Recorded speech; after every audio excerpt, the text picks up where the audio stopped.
Okay, good evening. तो मैं Audible हूँ सबको?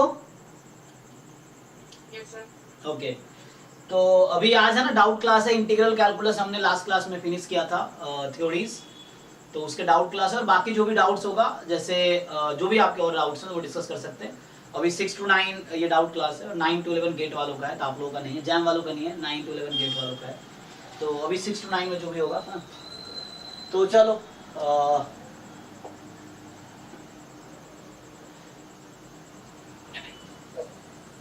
तो जो भी डाउट्स है ना, असाइनमेंट मैंने है ना इंटीग्रल के 8-10 असाइनमेंट भेजे थे मैंने ग्रुप में। तो जिन लोगों ने असाइनमेंट सॉल्व किए हैं, एक मिनट मनीष, तुम्हारा माइक कौन है?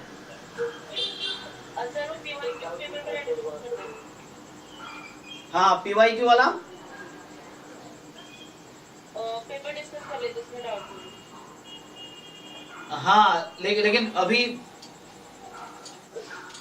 मतलब इंटीग्रल कैलकुलस का पीवाईक्यू। ठीक है, मैं ओपन करता हूँ इसमें। सर इंटीग्रल कैलकुलस शुरू करने की पहले मैंने जो आपको दो डाउट पूछे थे ना, हाँ, उसमें टाइम लग जाएगा, तो वो एंड में भी डिस्कस करते हैं, क्योंकि अभी शुरू करेंगे उसको, क्योंकि मेनली अभी इंटीग्रल के डाउट है। तो तुम्हारे जो डाउट्स हैं, जो एक्स्ट्रा डाउट है इंटीग्रल के अलावा, जो डाउट्स है वो 8 to 9 में करते हैं, ठीक है। तो अभी 6 to 8 में, हालांकि 6:20 हो गया, तो 6 to 8 में इंटीग्रल वाले डाउट करते हैं। जो बाकी डाउट्स हैं वो 8 to 9 में करते हैं अभी, है ना, ये चीज है, नहीं तो उसमें टाइम जाएगा। हाँ मनीष, जोर से बोलो, तुम्हारा डाउट 8 to 9 में करेंगे। हाँ, याद दिलाना 8 to 9 में भी, और ग्रुप में भेजो, जो भी क्वेश्चन है ग्रुप में पोस्ट करो, और फिर देखते हैं।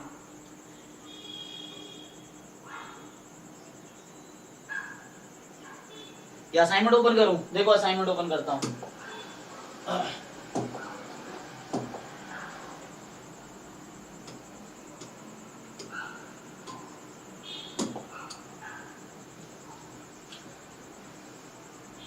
इसमें कौन सा पहले, ये वाला किए? ये तो जान मैथ वाला रहा होगा। इसमें से किए हो जिनका डाउट से बताओ। सर आपने लीबनिज थ्योरम। लेबनिज थ्योरम, ये लेबनिज थ्योरम, ओके। पीवाईक्यू जान हमने सॉल्व होने किया, उसमें डाउट है। अच्छा, वो भी किए हैं, ठीक है, वो भी देखते हैं। देखो 1 by 1 देखते हैं ना। तो ये जिनके जो भी क्वेश्चन है, तो मैं स्क्रीनशॉट लेके ग्रुप में भेज सकते हो, मैं वो एक करके सॉल्व कर दूंगा, ठीक है। तो वो भी कर सकते हैं।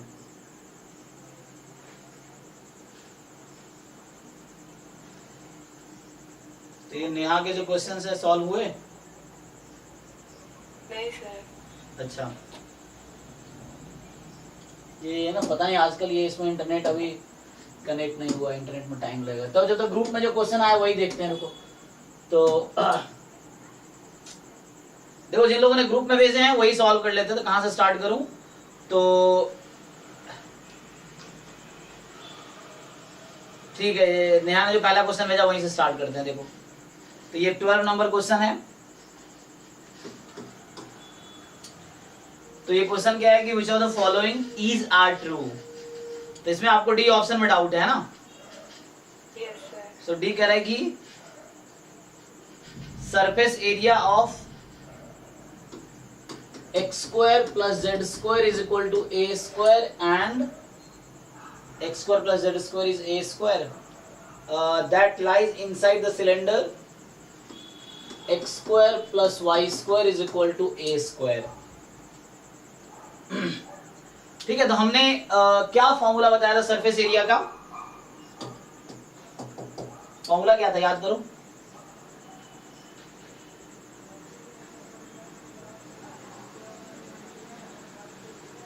लिखा था लास्ट क्लास में। देखो, सरफेस एरिया का फॉर्मूला क्या लिखाया था?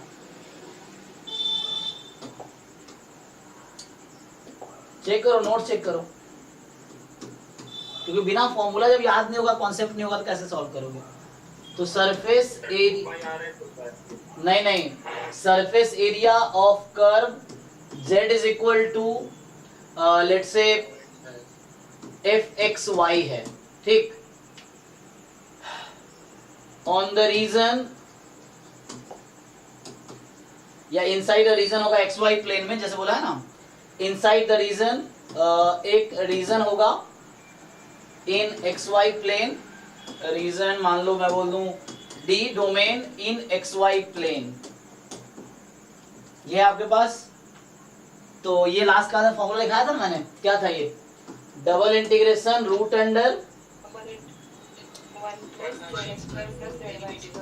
Del Z Y del X whole square del Z Y del Y whole square D x D Y. इसको अप्लाई करो जरा, तो इसको अप्लाई करके देखो क्या आता है।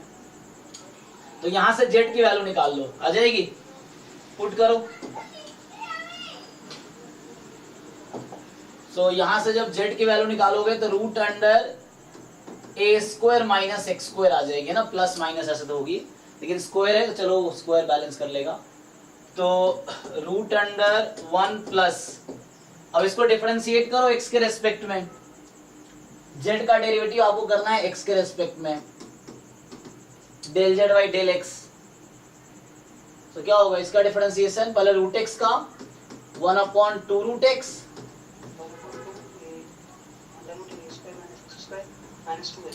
है ना, माइनस 2x, तो कैंसिल हो गया, तो minus x upon A square minus x square, ठीक।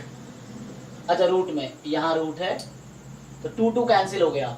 अब इसको यहाँ पुट करो जरा, सो इसको पुट करोगे 1 plus del Z by del X का होल स्क्वायर, तो उसका स्क्वायर कर दो, तो x square plus A square minus x square. अब इस जेड में यहाँ y तो है ही नहीं, है ना, तो y तो है ही नहीं यहाँ पे, तो क्या होगा, y के रेस्पेक्ट में डेरिवेटिव आपका क्या होगा, 0 हो जाएगा। तो ये तो 0 हो गया, dx dy, और ये जो रीजन है ना, इस रीजन पे इंटीग्रेट करना है आपको। तो region you have given x square plus y square is a square, तो मतलब इसको पोलर फॉर्म में कन्वर्ट कर सकते हो, देख लो। तो एक काम करो, पहले तो सिंप्लीफाई कर लो इसको। तो अगर तुम सिंप्लीफाई करोगे तो क्या आएगा, A square minus x square, A square upon A square minus x square, यही ना, into D x D Y, या डी वाई डी एक्स आपकी मर्जी है, आप डी वाई डी एक्स भी लिख सकते हैं, डी एक्स डी वाई भी लिख सकते हैं, कोई भी एक। इसको और सिंप्लीफाई करना चाहो तो क्या आ जाएगा, तो ये तुम्हें सिंपली इंटीग्रेट करना है ए अपॉन रूट अंडर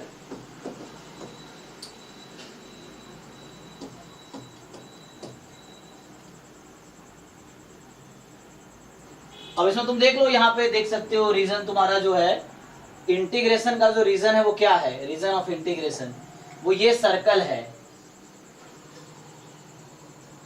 तो पोलर फॉर्म में कन्वर्ट कर सकते हो ना, तो आपका जो रीजन ऑफ इंटीग्रेशन है, this is the region of integration in x Y plane. तो x square plus Y square is A square पहले दे रखा है। अच्छा ध्यान से अगर यूज करो इसको, लिमिट में क्या लेंगे आप, यहां से अगर इसका ग्राफ बनाओ तो क्या होगा,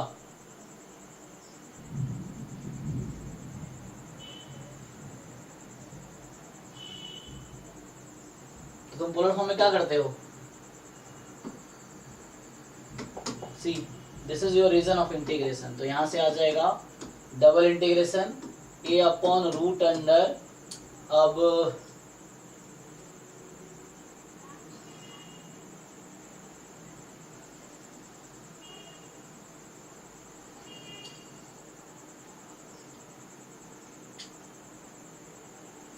डायरेक्टली इंटीग्रेट हो जाए ना इजीली, तो y की जरूरत क्या है, y 0 से इसको इंटीग्रेट करो, फॉर्मूले से हो जाएगा, डायरेक्टली भी इजीली भी इंटीग्रेट हो जाएगा। और तुम लिमिट क्या लोगे, क्वेश्चन ये है। तो इसमें अगर तुम देखोगे इस रीजन में, तो अगर डायरेक्टली मैं इंटीग्रेट वैसे ही कर दूं तो x की लिमिट क्या होती है, ये सर्कल है, x square plus Y square is A square, ठीक। तो इसमें तुम अगर लिमिट लोगे x की, तो क्या लिमिट होगी,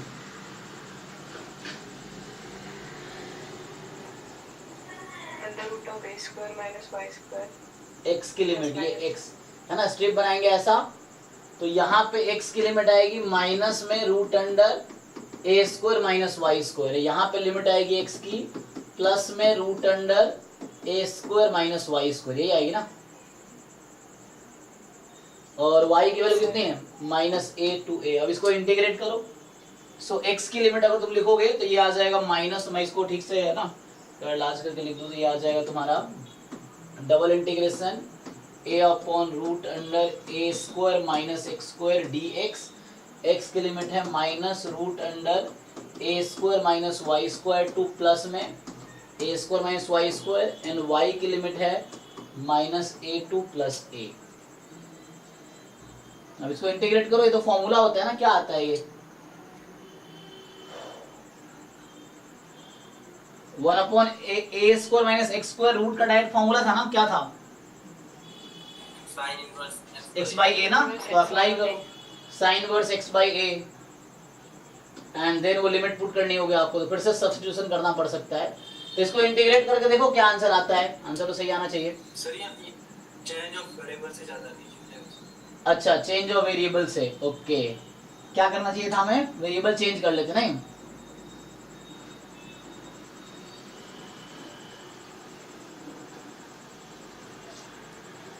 तो क्या करते वेरिएबल चेंज करके, कोई नहीं इसको इंटीग्रेट करके देखो अगर मैं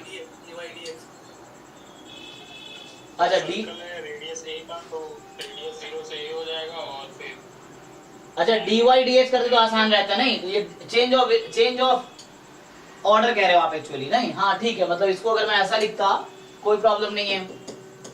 सो a अपॉन रूट अंडर, हाँ सही कह रहे हो तुम, इससे कैलकुलेशन ज्यादा हो गया हो जाएगा नहीं।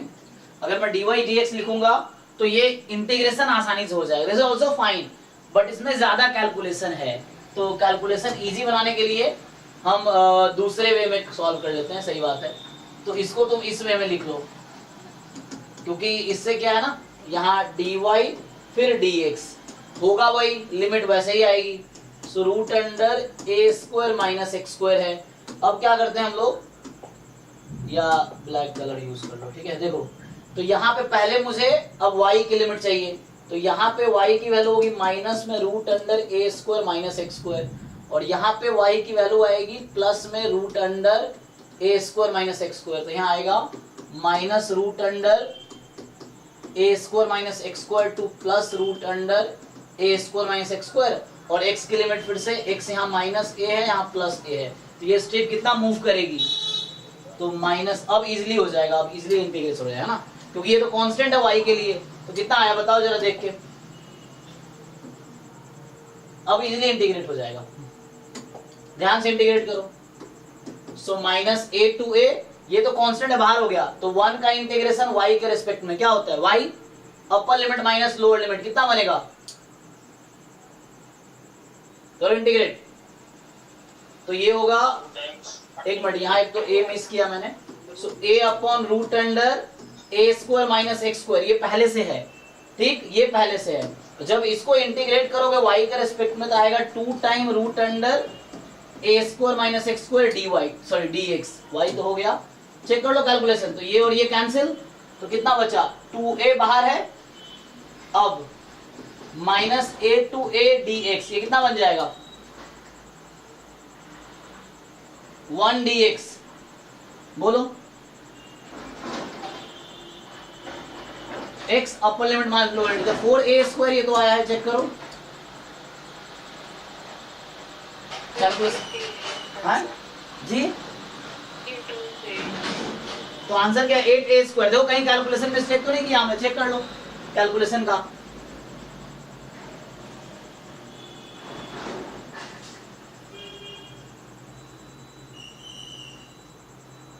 ठीक है, कैलकुलेशन देख लो जस्ट, हमने स्टार्ट किया, z की वैल्यू यहां से निकाली हमने, z बराबर 2 कर्व है ना, एक है z इज इक्वल टू अपर एक लोअर, अच्छा तो हमने एक से काम किया है रूट अंडर दिस,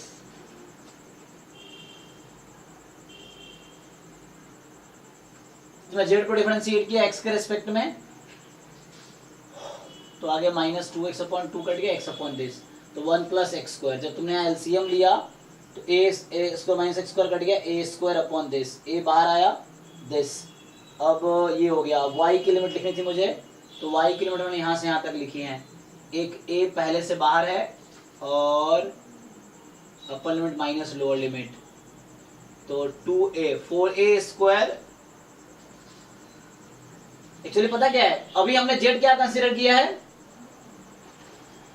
यहां तक ठीक है, मतलब यहां तक ओके है, और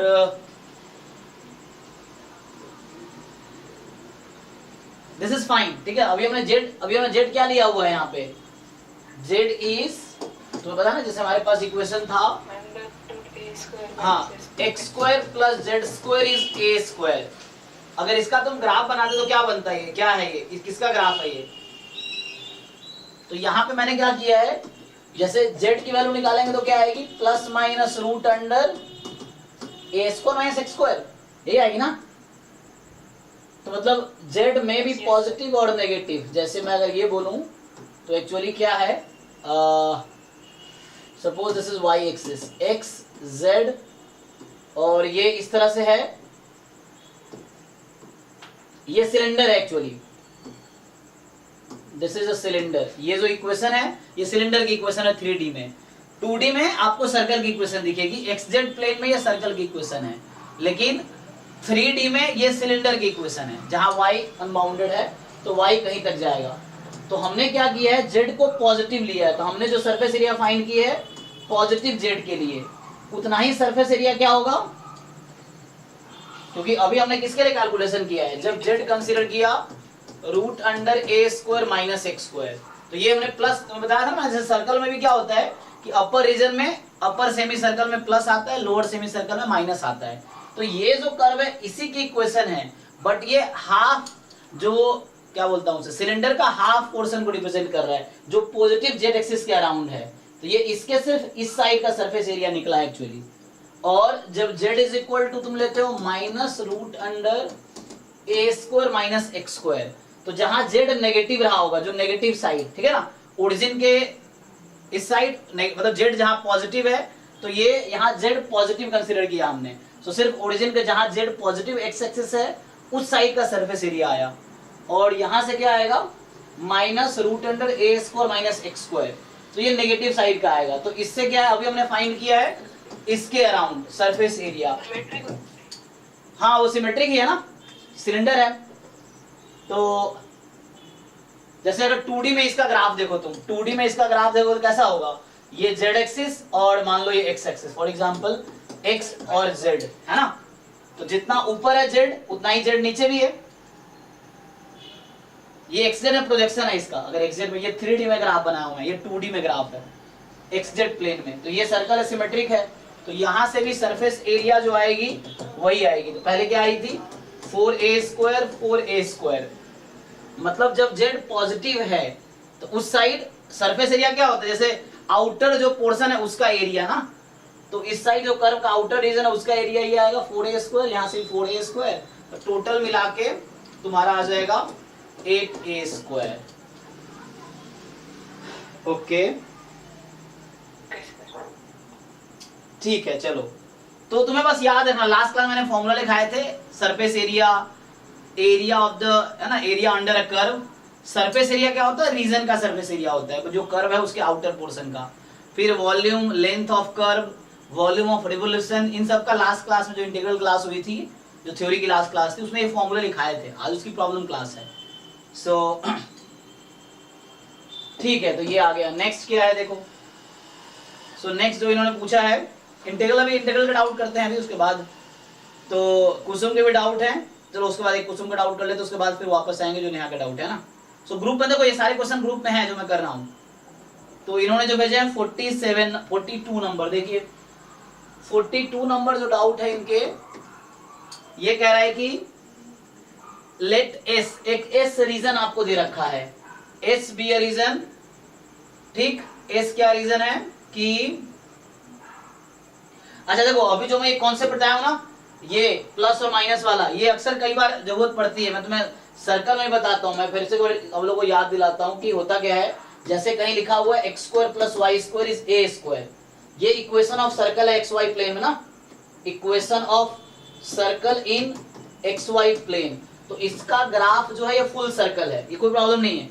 लेकिन अगर आप यहां से ये निकालते हो कि y is equal to root under, ये मैं पहले भी बताया हूं आप लोगों को, तो अगर कोई बोलेगा इसका ग्राफ बनाओ, इसका ग्राफ, क्या ये फुल सर्कल बनाएगा? इसका ग्राफ क्या होगा? ये फुल सर्कल नहीं है, ये y हमेशा पॉजिटिव है, तो इसका जब आप ग्राफ बनाओगे तो आपको दिखेगा ये सिर्फ y पॉजिटिव, ये वाला ग्राफ है. So this is the graph of this region actually. And similarly अगर मुझे देता है y बराबर minus root under a square minus x square, so इस पोर्शन का ग्राफ सिर्फ ये है. This is the lower semi circle, this is the upper semi circle, this is the full circle. क्योंकि डोमेन चेंज हो जाएगा. यहाँ डोमेन क्या है उसके हिसाब से नेगेटिव पॉजिटिव कुछ भी हो सकता है. यहाँ पे y की वैल्यू नेगेटिव नहीं आ सकती है, यहाँ पे y की वैल्यू पॉजिटिव नहीं आएगी कभी भी. So that's why. तो वही स्टोरी यहाँ भी यूज हुआ है कि हमने सिर्फ z पॉजिटिव के लिए किया है, फिर नेगेटिव के लिए अलग आएगा, तो इसलिए सेम सेम आएगा. यही यहाँ पे भी इस क्वेश्चन में भी जरूरत पड़ेगी इस चीज की. देखो ध्यान से, तो ये जो 42 नंबर क्वेश्चन है ना, इसने उसमें भेजे हुए हैं, देखो जरा. ये कह रहा है कि set of x, y such that this belongs to r square such that x y तो पॉजिटिव है, एक्स वाई दोनों पॉजिटिव मतलब फर्स्ट क्वाड्रेंट, एंड y की जो लिमिट है that is root under 9 minus x minus 3 whole square, और यहां आएगा root under 4 minus x minus 2 square. इस तरीके से. ठीक, देखो तो आपको समझना ये कर्व कौन सा है. तो फिर से देखो, अभी मैं क्या करूंगा, मैं क्या बोलता हूं, जब भी इनइक्वालिटीज हो you first make the graph of boundaries. आप पहले बाउंड्री का ग्राफ बनाओ. तो बाउंड्री क्या है देख लो यहाँ पे. तो बाउंड्री में इक्वालिटी लगाओ, तो एक होगा y is equal to root under 4 minus x minus 2 square, और एक होगा boundary is equal to 9 minus x minus 3 whole square. ठीक, ये हमारे पास. इसको और तुम थोड़ा सिंपलीफाई करो तो यहां से आ जाएगा x minus 2 whole square plus Y square is 4 मतलब 2 स्क्वायर, और इसको थोड़ा सिंपलीफाई करो तो x minus 3 square plus Y square is equal to 9 मतलब 3 स्क्वायर. तो आपको ये समझ आ रहा होगा कि ये सर्कल की इक्वेशन है, ये सेमी सर्कल की इक्वेशन है. ठीक है ना. देखो तो अब क्या करना है आपको, इसका ग्राफ बनाते हैं. तो इसका अगर आप ग्राफ बनाओगे, चलिए इसका ग्राफ बनाते हैं हम लोग. तो इस सर्कल का सेंटर है 2,0 और रेडियस है 2. तो सेंटर है 2,0. पहले ग्राफ बना लेता हूं मैं. 2,0. ठीक है. सो ये 2,0 इसका सेंटर है और रेडियस है 2. तो ये ओरिजिन से पास कर रही है और यहाँ पे 4 है ना. इधर ये 2 होगी, इधर ये -2 होगी. ठीक, अब मतलब ये बस समझने के लिए है. 2 -2 मतलब यहाँ पे 2 है, यहाँ -2 मतलब ये जो इसके पैरेलल आएगा लाइन, टेंजेंट ड्रॉ करेंगे तो -2 पे जाएगी. ओके, तो ये पहले वाले सर्कल का ग्राफ है. हालांकि मैंने पूरा सर्कल बना दिया है, लेकिन यहाँ ध्यान रखना आपका ये प्लस में ही था, तो y इज ओनली पॉजिटिव. तो ये इसका ग्राफ मैंने बनाया. इसका ग्राफ बनाऊंगा तो ये बॉटम वाला पार्ट नहीं आएगा. सो ये जो बॉटम वाला पार्ट है वो नहीं आएगा अगर मैं उसका ग्राफ बनाता हूं सिर्फ लेफ्ट वाले का. तो ठीक, तो ये 2,0 है. So this is the graph of the given, ये जो मैंने कर्व लिखे हैं उसका. ऐसे इसका बनाऊंगा तो इसका सेंटर है 3,0 और रेडियस है 3. तो सेंटर से यहाँ पे 1 होगा, बीच में यहाँ 3 होगा. सो 3,0. अच्छा, इन दोनों का इंटरसेक्शन पॉइंट क्या है, जरा इसको सॉल्व करो. यू सॉल्व बोथ साइमल्टेनियसली, मतलब सब्ट्रैक्ट कर लो इसको. तो सब्ट्रैक्ट करोगे तो क्या आएगा, x minus 2 whole square minus x minus 3 whole square is. बना लेते हैं वो बड़ी वाली सर्कल के अंदर ही छोटी वाली सर्कल है. अच्छा एक मिनट सर का फोन आ गया. Hello, yes sir. Yes sir. नहीं सर, वो यही सब लोग इसी के बारे में बोल रहे थे, यही इंटरेस्टेड है, बाकी लोग इंटरेस्टेड नहीं है. हाँ यस सर, यस सर. ठीक है, थैंक यू सर. ठीक है, तो x minus 2 whole square minus x minus 3, मतलब इसको क्या कह रहे तुम, वो ग्राफ बना लेंगे, फिर भी तुम देखो इंटरसेक्शन पॉइंट क्या आएगा. मैं बस पूछ रहा हूँ, कई बार पता नहीं रहता ना. सो इसको सब्ट्रैक्ट कर लो, इसमें से इसको या उसमें से उसको सब्ट्रैक्ट कर लो. तो सेकेंड इक्वेशन में फर्स्ट इक्वेशन सब्ट्रैक्ट कर लो। कई बार गेस करने में ना गलती हो जाती है। 9 - 4 5, तो a + b a - b 2x - 5 a + b किया, a - b करो कितना आएगा? a - b x cancel, -3 + 2 -1, check करो जरा।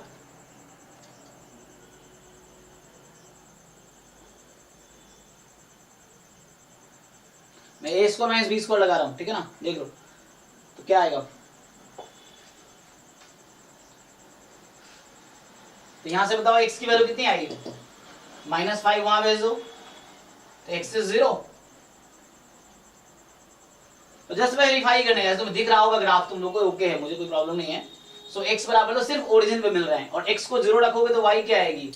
दोनों में x को 0 रख दो तो y बराबर भी 0 ही आएगी। कहने का मतलब सिर्फ ओरिजिन इसका पॉइंट ऑफ इंटरसेक्शन है। वो ठीक है कि ये आपको दिख रहा है कि 3 0 है और रेडियस 3 है, तो ये लार्जर सर्कल होगा। सो ये जैसे 3 है तो अगला क्या होगा? 5 6, यही ना, 3 इसका सेंटर है, तो ये कुछ इस तरह से होगा। रफली मैं ग्राफ बना रहा हूँ इस तरह से, तो ये आपका दूसरा वाला सर्कल है, तो इसका सेंटर 3 0 में लगता है ग्राफ। अब इसने क्या कहा था? y की वैल्यू इन दोनों के बीच है। मैं फिर से बोल रहा हूँ, तो आपको लोअर पोर्शन बनाने की जरूरत है नहीं, क्योंकि फर्स्ट क्वाड्रेंट में बात कर रहा है ना, तो you can just make the upper region. तो ये हो गया। अब क्या था कि इस सर्कल जिसका रेडियस सेंटर है ना 2 0 पे था, रेडियस 2 है, वहां से यहां तक, तो मतलब ये बीच का हमारा रीजन ऑफ इंटीग्रेशन ये है। चेक कर लो। अच्छा, किसी ने सॉल्व करके भेज दिया क्या ग्रुप में? तो भेज दिया तो मैं क्यों कर रहा हूँ, देख लो एक बारी। तो अगर किसी ने सॉल्व किया तो फाइन, नहीं किया तो फिर मैं करता हूँ। So this is the region जिसका आपको एरिया निकालना है। अब सर हाँ बोलो। उस एरिया ऑफ सर्कल के फॉर्मूले से इजीली आ जाएगा। हाँ, कैसे भी कर सकते हो, क्योंकि हमें जरूरत नहीं इंटीग्रेशन ही यूज करना है। somehow we have to say the area। Exam में आपका सब्जेक्टिव क्वेश्चन तो है नहीं कि आपको दिखाने कैलकुलेशन क्या आया, you just have to find the area. तो क्वेश्चन यही था कि एरिया क्या होगा, तब ऐसे ही बता सकते हो आप, fine.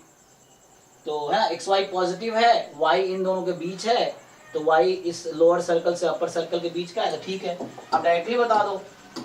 So you find the area. तो जरूरी नहीं कि इंटीग्रेशन ही करे, क्योंकि ऑब्जेक्टिव एग्जाम है, you have to save your time. तो अगर किसी भी तरीके से आप करेक्ट आंसर निकालते हो दैट इज फाइन। तो आप यहां से निकालो इसका, तो पूरे इस वाले सेमी सर्कल के अंडर का एरिया कितना है टोटल? पाई इंटू 3 स्क्वायर ना, क्या होता है? 9π/2 है ना। सो 9 है ना, 9 पाई टोटल सर्कल का है, तो ये सेमी सर्कल है 9π/2। तो ये इस पूरे जो semi circle, larger semi circle का एरिया है, माइनस ये रेडियस 2 का है, तो इसका ले लो πr²/2, तो 4π/2, यही ना। तो ये फाइनल आंसर 5π/2 आ जाएगा। चेक कर लो। तो ये भी ठीक है, डायरेक्टली आप फॉर्मूला यूज कर लो, कोई दिक्कत नहीं है। ये जो रेगुलर फिगर है इसलिए आसान है, मतलब जैसे सर्कल है, ट्रायंगल है, तो ऐसे भी फॉर्मूला यूज कर सकते हैं। अगर नहीं वैसा कुछ होता कर तो इंटीग्रेट करके भी करेंगे तभी आंसर वही आएगा। तो उसके लिए आपको रीजन है ब्रेक करना, मतलब y के dy dx लगाओगे तो you have to integrate over this and integrate over this, दो इंटीग्रल में करना पड़ेगा आपको। dy dx लगा के करोगे तो वो भी तरीका है कि एरिया अगर इंटीग्रेशन से करना है तो डबल इंटीग्रेशन dy dx, तो यहाँ डबल इंटीग्रेशन लगाना पड़ेगा और 2 बार इंटीग्रेट, इस रीजन पे अलग और इस रीजन पे अलग। ठीक है भाई, कुसुम है? चलो, तो इसका हो गया। अच्छा, इसने सॉल्व करके भेजा हुआ तो है, आंसर 5/2 है, क्या गलत किया है?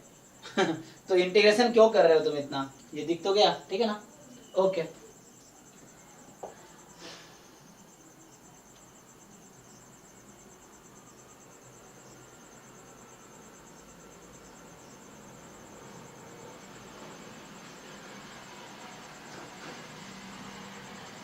ठीक है। सो नेक्स्ट क्वेश्चन किसका है देखो। अच्छा, इसको भेज दो, इसमें क्या दिक्कत है?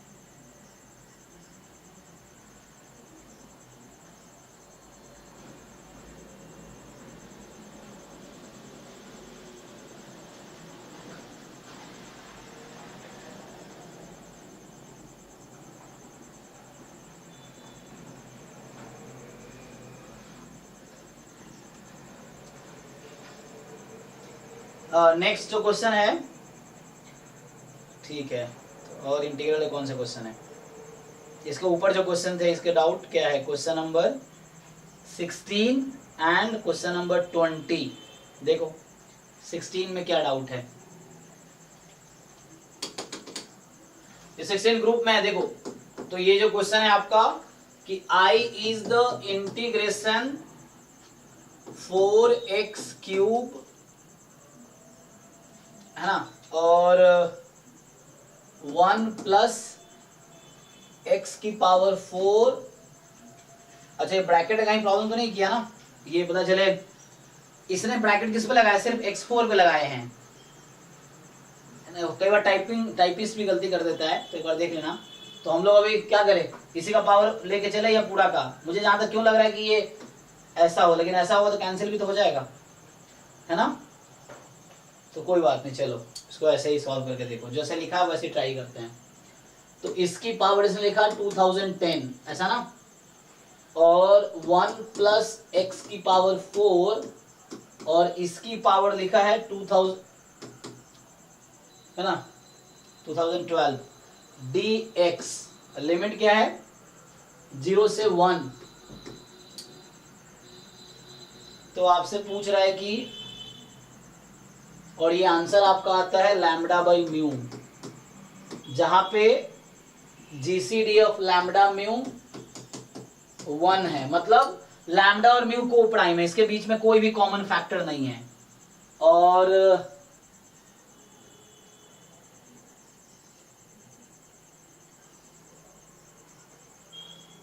तो पूछा है लैम्डा प्लस म्यू क्या होगा, तो क्वेश्चन ये है।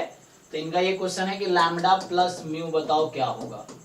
तो इसको इंटीग्रेट करो, ये 1 वेरिएबल का इंटीग्रेशन है। तो इसमें क्या डाउट आ रहा है? क्या डाउट है? एक तो दिख रहा है सब्स्टिट्यूशन। सर वो कॉम्प्लिकेटेड हो रहा है। t को अगर मैं x⁴ रख दूं तो ये i बन जाएगी 0 to 1 1 प्लस t⁴, मतलब t⁴ 2010 एंड अपॉन में 1 प्लस t इस पूरे की पावर 2012 dt बन जाएगी। चेक करो अब। Beta second kind. अच्छा बीटा से इसको अलग अलग भी कर सकते हैं, 2 पार्ट में, यस है ना। सो इसको अलग अलग कर लो आप, तो क्या होगा देखो, अलग अलग कर लेते हैं। तो 0 से 1 एक तो हो गया 1/1 प्लस t⁴ 2012 dt प्लस 0 से 1 t⁴ 2010 अपॉन 1 प्लस t⁴ 2012। ठीक है। हाँ ये तो बीटा फंक्शन सेकेंड काइंड, तो ये हो गया t⁴ α-1 और 1 plus t⁴ alpha plus beta. लेकिन बीटा सेकेंड काइंड में लिमिट क्या होती है? सर बीटा सेकंड की लिमिट।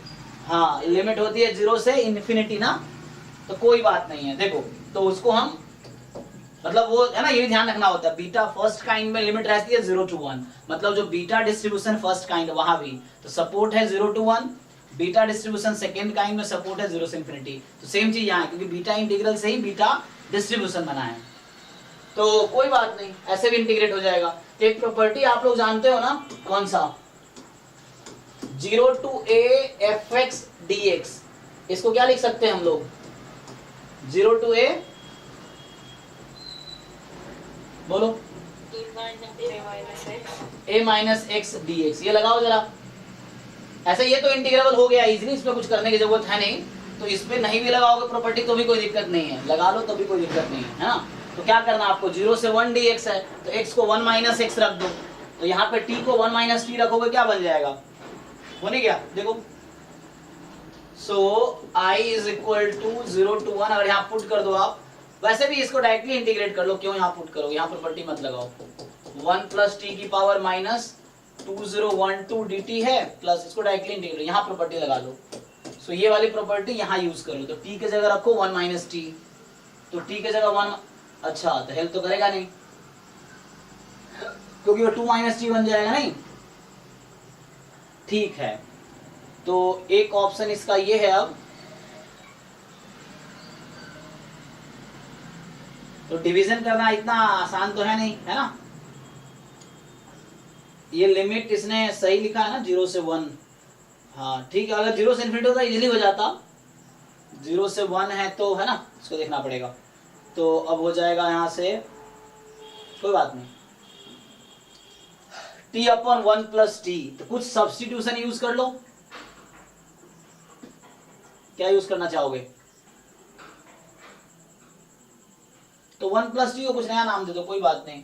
1 प्लस टी का नाम रख दो, मान लो मैं u रख देता हूं, तो u की पावर 2012। तो अगर 1 प्लस टी का नाम u रखा तो t की वैल्यू क्या हो जाएगी, u माइनस 1, या t प्लस 1 माइनस 1, तो u माइनस 1 इस पूरे की पावर 2010। और हमने चूंकि 1 प्लस टी को dt रखा है, कोई दिक्कत नहीं है, du। अब लिमिट देख लो क्या होगी, तो लिमिट आपको देखना है जस्ट कि हमने 1 प्लस टी को u रखा है, तो t जब 0 है तो ये 1 हो जाएगी, t जब 1 है तो ये 2 हो जाएगी u। अब इसको ब्रेक कर लो, टी डी करके फिर पावर 2009 कर देते। किसका? 1 प्लस टी बराबर यू है, तो फिर टी डी टी जो हो जाएगा सर डी हो जाएगा। हाँ नहीं नहीं, टी डी टी नहीं होगा, 1 प्लस टी को u रखा है तो dt बराबर du हो जाएगा ना, अच्छा है ना, क्योंकि लीनियर है दोनों। तो 1 plus T is u, so dt is du just. तो ठीक है, अब इसको करो, ये तो इजीली इंटीग्रेट हो जाएगा। 1 प्लस टी की पावर है ना -212, मतलब 2012 प्लस 1 अपॉन दिस, वहां से निकाल लो। अब इसको क्या करोगे, तो एक तरीका है इसका बाइनोमियल एक्सपेंशन न्यूमरेटर का, ठीक, वो हो जाएगा तो उससे आ जाएगा।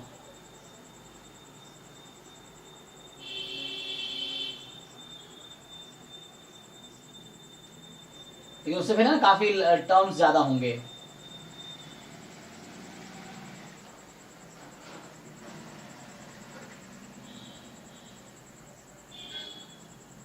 एक काम करो, एक और आइडिया आ रहा है, तो एक काम करो, थोड़ा सा आगे बढ़ते हैं। इसका निकालो कितना है, ये तो इजीली आ जाएगा। इसका कितना आएगा, 1 प्लस टी की पावर -2011 अपॉन -2011, 0 से 1। इसमें देखो 1 से 2, एक काम करो, u माइनस 1 अपॉन u, इस पूरे की पावर 2010 1/u² du, ऐसा कर सकते हैं। तो u की पावर 2012 है ना, तो u की पावर 2010 इंटू u²। अब यहाँ ब्रेक करोगे, 1 माइनस 1/u लिख सकते हैं इसको हम, तो इसको हम लिख सकते हैं 1 माइनस 1/u। अब इसको फिर से रीनेम करो, तो अब हो गया इजीली इंटीग्रेट।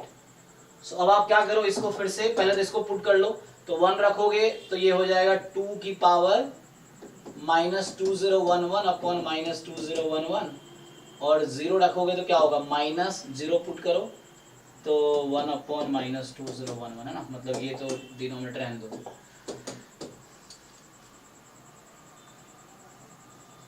ये हो गया, ये तो इसका आंसर है, देख लो एक बारी। और प्लस अब यहाँ क्या करो, 1 माइनस 1/u को फिर से रीनेम करो। हाँ सर वो जो टी वाला पार्ट है, हाँ पावर 2010 आप ऊपर, उसमें टी को जस्ट बाहर ले लेंगे तो इंटीग्रेट हो जा रहा है। ओके, टी को क्या करेंगे, टी आउट कर दे हम, डिनोमिनेटर से टी बाहर लेंगे तो 1 प्लस 1/t बनेगा। अच्छा 1 प्लस 1/t को जोड़ लेंगे तो वो ठीक है, वही यहाँ भी वही मैं कर रहा हूँ, ठीक है, उससे भी आ जाएगा, यहाँ से भी आ जाएगा। तो अब 1 माइनस 1/u का नाम मान लो v रख दिया मैंने, सपोज 1 माइनस 1/u जो है ना उसको v रख दो। So let's say you take this edge, so this is v की पावर 2010।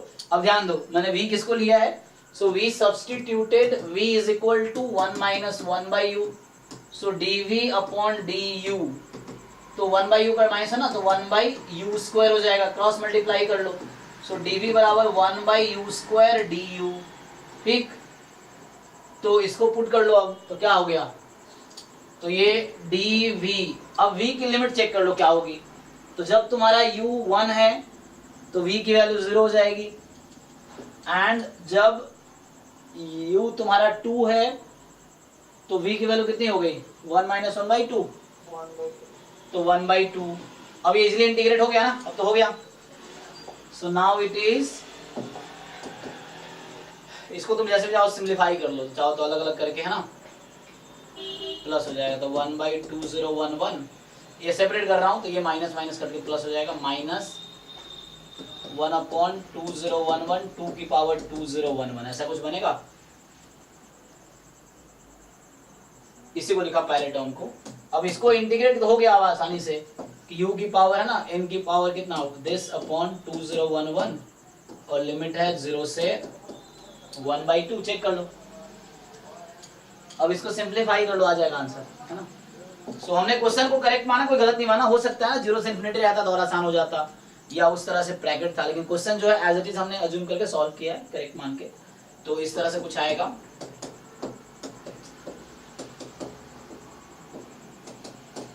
अब इसको ब्रेक करो, तो ब्रेक करोगे तो 1/2011 एंड यहाँ पुट करोगे तो 2 की पावर यही बन जाएगी 2011 पावर में, माइनस 0 रख दो तो ये 0 हो गया। तो हुआ क्या, ये और ये कैंसिल, तो फाइनल आंसर आ गया 1/2011 और ये ऑलरेडी कोप्राइम है ना।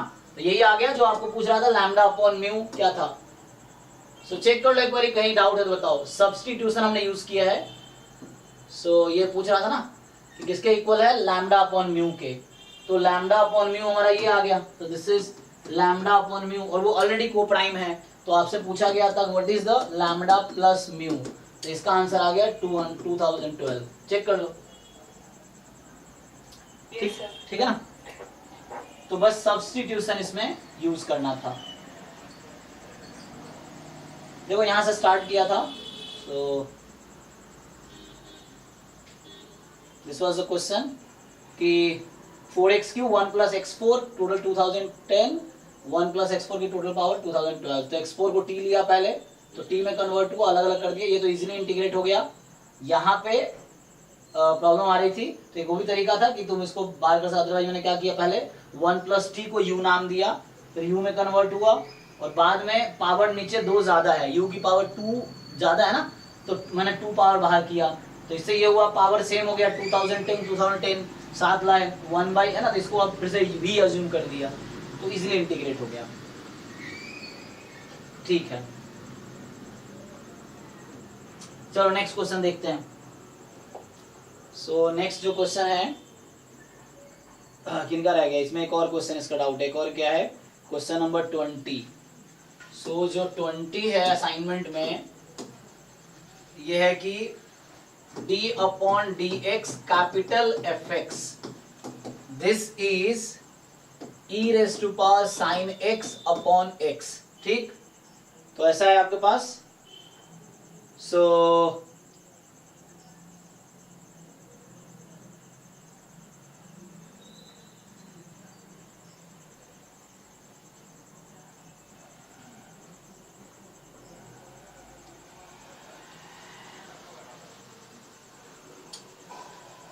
d/dx fx e⁻ sin x upon x। तो आपसे क्या बोल रहा है कि if integration 1 to 4 2e⁻ sin x², ऐसा कुछ, upon x dx is capital Fk minus capital F1, तो बताओ then one of the possible value of k is. So k की वैल्यू क्या है, तो यहां से क्या मतलब है, यहां से आप लोग ऑलरेडी जानते हैं कि e⁻ sin x upon x dx। सो इसका इंटीग्रेशन किसके इक्वल होगा जी, क्या होता है डेफिनेशन कि अगर fx का डेरिवेटिव ये है तो इसका इंटीग्रेशन क्या होगा,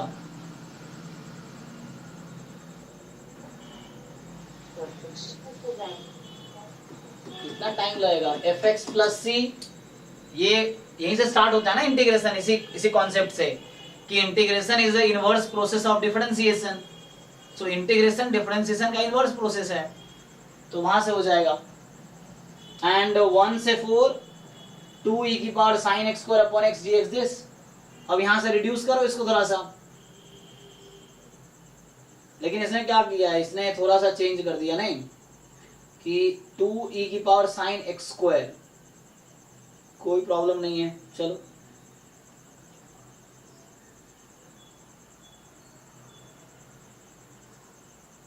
तो x² को कुछ अज्यूम कर दो, अभी क्वेश्चन हम करेक्ट मान लेते हैं, ठीक है ना।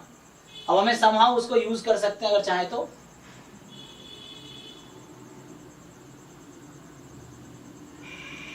सर x से मल्टीप्लाई ठीक है, तो x से अगर मल्टीप्लाई x से डिवाइड क्या होगा, x² को t ले लो, यही ना। तो x² को t अज्यूम कर लो, तो x² को t लोगे तो e sin t और 2x dx dt अपॉन में t हो जाएगी, चेक कर लो। और ये लिमिट अब क्या कन्वर्ट होगी, तो हमने x² को t लिया, तो x जब 1 है तो 1 और ये 1 to 16, यही ना। और हाँ, इसका इंटीग्रेशन मुझे ऑलरेडी बता रखा है इन्होंने कि fx है तो ये ft ही कर दो, और इसकी लिमिट है c तो लिखते हैं डेफिनेट में हम, तो 1 to 16, तो ये f16 माइनस f1, तो k की वैल्यू जो पूछ रहा था वो 16 है, चेक कर लो।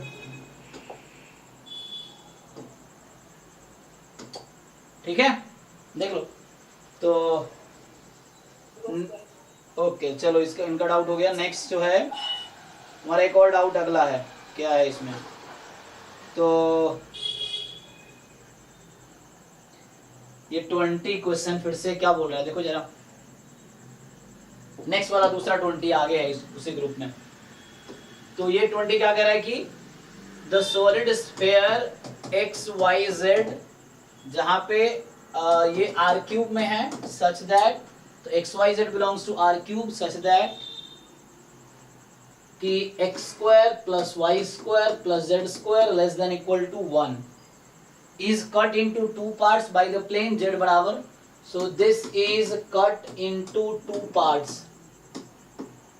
by plane है एक, so the plane equation दे रखा है z is equal to 1/2। तो पूछ रहा है find the volume of the smaller part. तो देखो आप ध्यान से, इसका अगर आप ग्राफ बनाओगे 3D में तो होगा क्या, दिस इज अ स्फीयर है ना, सो रफली इस तरह का शेप होगा ना, ये मान लो ऐसा है, तो ये स्फीयर है। मैं अगर अज्यूम करूं मान लो x y, ये z एक्सिस है। अब एक प्लेन है जो इसको कट कर रही है, तो z यहाँ पे क्या है, 1 है, क्योंकि है ना ये 1 है यहाँ पे, तो x² plus y² plus z² is equal to r²।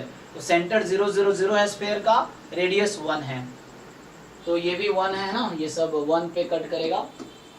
अब z बराबर हाफ पे एक प्लेन आपने ड्रॉ किया, वो प्लेन मान लो बीच का ये पोर्शन है, प्लेन ऐसे कट किया आपने इसको, सो दैट प्लेन इंटरसेक्ट ये हाफ है, ठीक।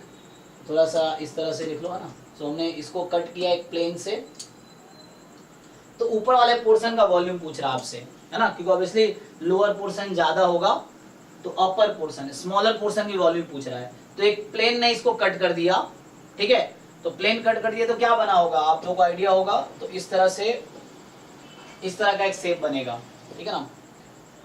तो क्योंकि ये यहां से नहीं कट रहा है कि ये रेडियस है, तो उस तरह से स्फीयर का पार्ट है ये, इस तरह से बना।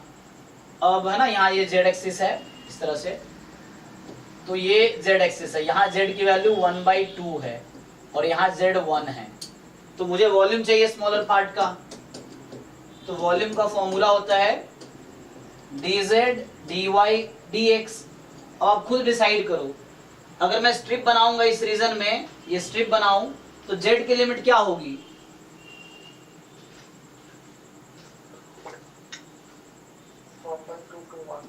अरे 1 नहीं, 1 फिक्स थोड़ी है, ये तो कर्व मूविंग कर्व है, ये तो कर्व फिक्स थोड़ी है, कांस्टेंट। इसका इक्वेशन क्या है, x² plus y² plus z² is 1, तो z की वैल्यू आ जाएगी ऊपर है ना प्लस में, √1 माइनस x² माइनस y²। तो अगर स्ट्रिप बनाओगे, ये स्ट्रिप फिक्स थोड़ी है 1 है, ये तो मूविंग स्ट्रिप है, मूव करेगी इसमें, तो z बराबर हाफ से इस कर्व की जो इक्वेशन है, तो यहाँ z की इक्वेशन है √1 माइनस x² माइनस y², इस तरीके से, ठीक है। तो यहां से क्या आएगी, सो यहां से आएगी कि तो जेड की लिमिट क्या लिखूं, half to root under 1 minus x square minus Y square. अब dy dx तो पोलर फॉर्म में कन्वर्ट कर लेंगे। अब इसका प्रोजेक्शन लेना है तुम्हें xy प्लेन पे, मतलब इसका जो बेस है वो xy प्लेन पे क्या बनेगी, प्रोजेक्शन लेना है तुम्हें। तो प्रोजेक्शन लेने में क्या करते हैं, तुमने किससे कट किया था, z बराबर हाफ से, तो z को उसमें हाफ रखो, तो यहाँ पे z को हाफ रख दो, तो x square plus Y square plus half square is equal to 1। तो x square plus Y square equal to क्या आएगा, ठीक है ना, यहाँ पे z हाफ है ना, तो z हाफ है तो 1 माइनस 1/4 3/4, तो मतलब √3/2 का whole square. So this is the projection in xy plane, ये प्रोजेक्शन आया xy प्लेन में। मान लो ये रीजन R है, suppose this region R, so you have to integrate over the region R। तो मतलब अब ये मतलब हुआ कि ये जो क्वेश्चन है अब ऐसा हो गया। So volume is equal to double integration, z का तो 1 है तो 1 dz z upper limit minus lower limit, तो 1 minus x square minus Y square minus 1/2 dy dx। अब ये dy dx का रीजन तुम्हें समझ आ ही रहा है कि अगर xy प्लेन में ग्राफ बनाओगे, प्रोजेक्शन इसका xy प्लेन में लोगे, सो this is a circle of radius √3/2, this is radius √3/2, तो ये रेडियस आपका √3/2 है यहाँ पे। सो अब इसको सिंप्लीफाई कर लो, तो इसके काम करो पोलर फॉर्म में कन्वर्ट कर दो इसको, तो पोलर फॉर्म में कन्वर्ट कर दोगे तो double integration root under 1 minus r square minus 1/2 r d r d theta.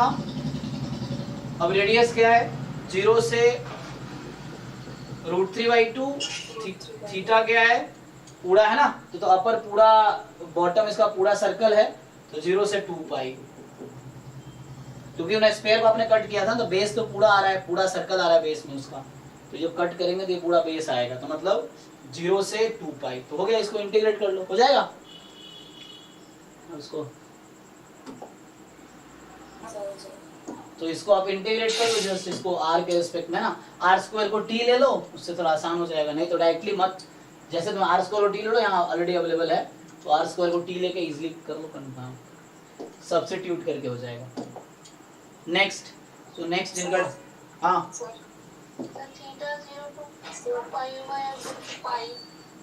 क्यों 0 से पाई क्यों होगा,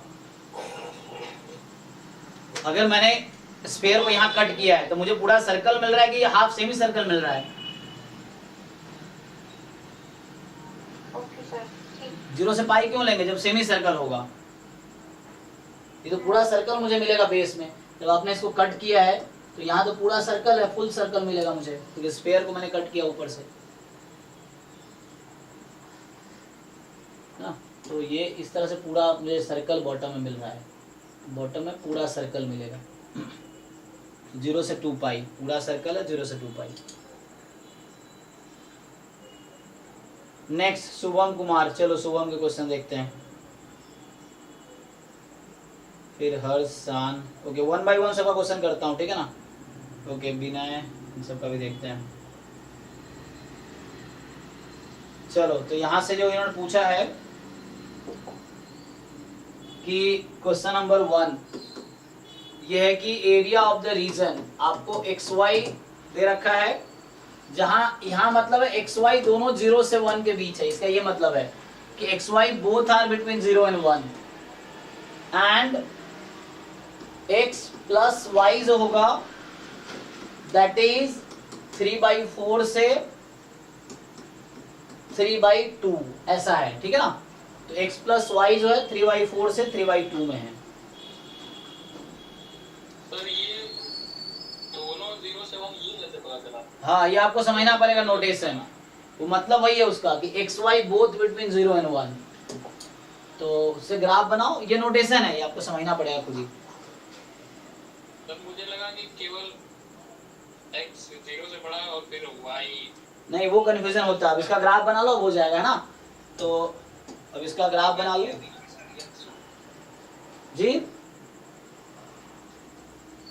सर कामा दिया है ना बीच में, यस कामा वाई, हाँ x y both are between 0 and 1, sir तब सर लगता है वो 0 से x is greater than equal to 0, y is less than equal to 1. नहीं नहीं, वैसा होता तो ये ऐसा लिखा होता, वैसा होगा तो ऐसा अलग से लिखा रहेगा, ऐसा लिखा होगा ऐसा, ये अलग से ऐसे घुमा के नहीं लिखेगा, ये एक साथ है इसलिए ऐसा लिखा है। नहीं तो ये वैसा ऐसा अलग से लिख के देगा आपको, दिस कॉमा दिस ऐसा लिखा होता है, x more than 0 y less than equal to 1, ठीक है ना। अगर वैसा जैसा आप लोग सोच रहे हो वैसा होता तो अलग से ऐसा लिखा होता, वो ऐसे घुमा के नहीं लिखेगा, ठीक है। तो इसी से आंसर आएगा 0 से 1 में, अदरवाइज आंसर नहीं आएगा आपका। हाँ सर हो जाएगा। तो ये नोटेशन समझना पड़ेगा आपको कि x y both are between 0 and 1। Next आपको इसमें कौन सा डाउट है, फोर्थ वाले में दोनों पार्ट? नहीं सर बी वाला। बी वाला देखो, सो फोर्थ का जो बी है, अच्छा मुझे लगता है मैं ओपन करता हूँ जैम वाला ना, उसमें से क्योंकि ज्यादातर लोग वही डाउट होंगे। रुको तो मैं असाइनमेंट ओपन करता हूँ, जो असाइनमेंट खोले तब ना, इसका तो अलग ही रखा है, तो देखता हूँ अभी पी वाई क्यू इंटीग्रल।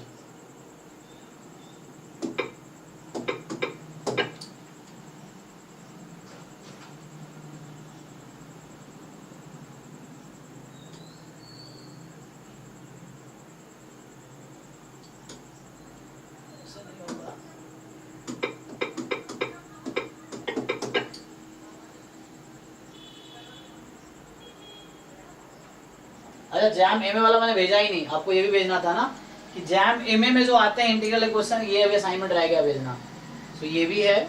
तो जैम एमएस का ही सिर्फ भेजा था, जैम मैथ पोर्शन में JAM MA JAM MS GATE ST है ना, ये है। अब बाकी वो अलग है, बाकी जो असाइनमेंट टॉपिक वो भी अलग है। सो इसमें जैम एमए वाला भेजना रह गया, कोई नहीं आप ट्राई करना, मैं भेज दूंगा। सर जैम एमए का तो आपने टॉपिक वाइज भेजा था ना, हाँ वो अलग सा है वो, हाँ उसमें ही बहुत सारे और एग्जाम के भी हैं, ठीक है वो भी, हाँ वो तो जैम एमए के ही है। हाँ उसमें जैम एमए के ज्यादातर कंसिडर्ड है, ये दूसरा है, ये एक्चुअली ये दूसरा असाइनमेंट मैंने भेजे नहीं है, ये खुलेगा तब तो। ये है एक्चुअली, तो ये मैंने नहीं भेजा है, ये वाला नहीं भेजा। वो जैम एमए 2005 से सिर्फ एमए का ही, जैम एमए का ही है, उसमें और एग्जाम्स के भी हैं एक्चुअली। हाँ जो भेजे ये भी होगा और एग्जाम्स के भी क्वेश्चन होंगे।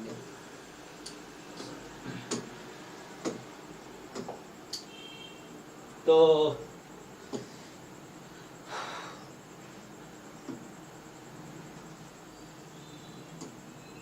जैम एमएस वाला कहाँ गया?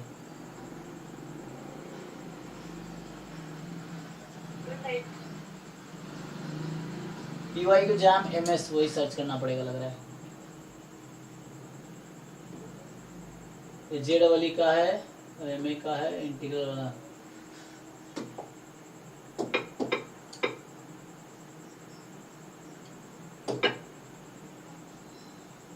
ये ना ये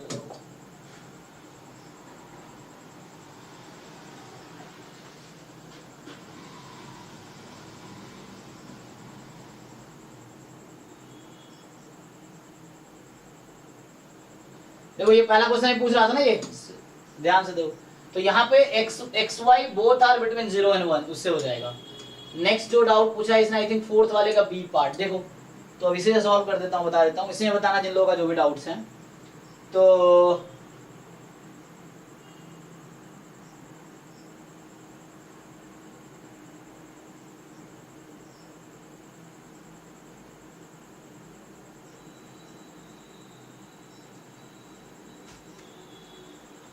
फोर्थ का बी पार्ट देखो आप लोग भी। इसमें लिमिट में प्रॉब्लम हो रहा था। अच्छा ईडी वाला। तो फोर्थ का भी कह रहा है कि z dx dy dz w region है bounded by x0 y0 z0 z1, actually आगे काट दिया क्या इसने, and the cylinder x2 + y2 is 1 xy more than 0। ठीक है चलो इसको मैं सॉल्व करता हूँ। ये फोर्थ का जो बी है तुम्हारा ना,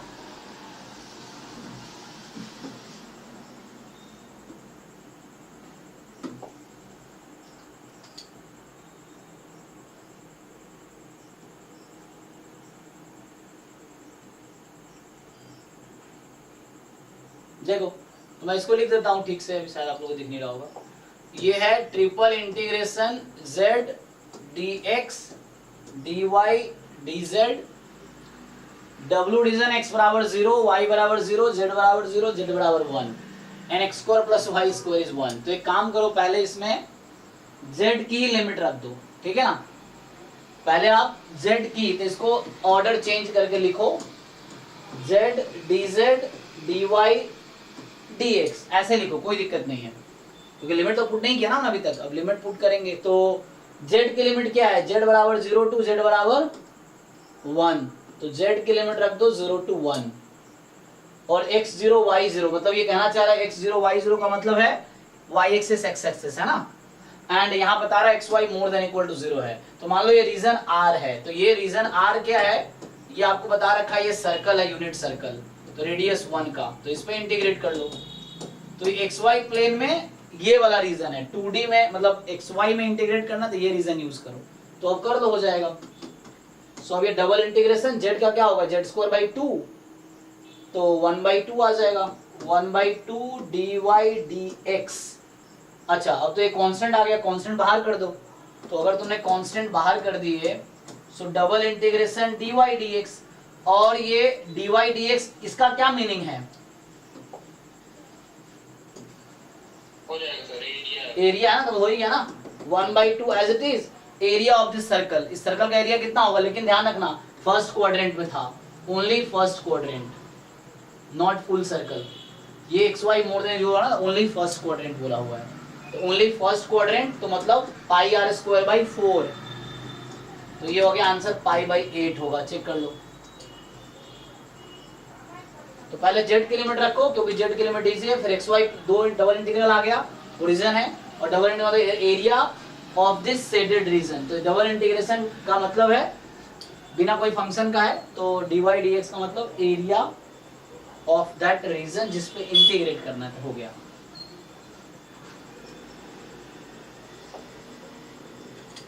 नेक्स्ट बताओ भाई, तो जिन लोगों ने ये ट्राई किया बताओ इसमें, फोर्थ के बाद सिक्स्थ, ओके। तो देखो सिक्स्थ मैं उधर बुलाता हूँ, तो सिक्स्थ जो है ये कह रहा है आपसे कि पिछला वाला क्वेश्चन था, उसमें z की वैल्यू क्यों दी थी, z equal to 0 z equal to 1 नहीं किया होगा। हाँ जोर से बोलो, तो क्या किया सर पिछले वाले क्वेश्चन में z equal to 0 z equal to 1 भी दिया था सर, उसका फिर क्या काम था, तो z 0 से 1 हुआ ना, यही तो हुआ, 0 से 1 में z की लिमिट, यही तो काम हुआ, z बराबर 0 से 1, यही काम हुआ इसका, कि लिमिट 0 से 1 है z की, ठीक है। अच्छा तो सर सिलेंडर बनाना है ना ये, हाँ वैसे तो बना सकते हो, हाँ सिलेंडर हो गया, जैसे ये z है तो सिलेंडर हो गया, सही है, इसको एक्सटेंड कर दो 1 तक, तो 0 से 1 है ना, इधर ओरिजिन 0 से 1 में, हाँ ठीक है। z बराबर 1, इधर z बराबर 0 होता है बॉटम पे, हाँ ये सिलेंडर हो गया ये। तो अगर z की लिमिट 0 में डायरेक्टली दे रखी हो, तो हम लोग सिर्फ z की लिमिट पुट करते हैं, ग्राफ बनाने की नीड नहीं है ना, हाँ जरूरत नहीं है, हाँ। जब z का कोई फंक्शन दे रखा हो तो ग्राफ प्लॉट करने से, हाँ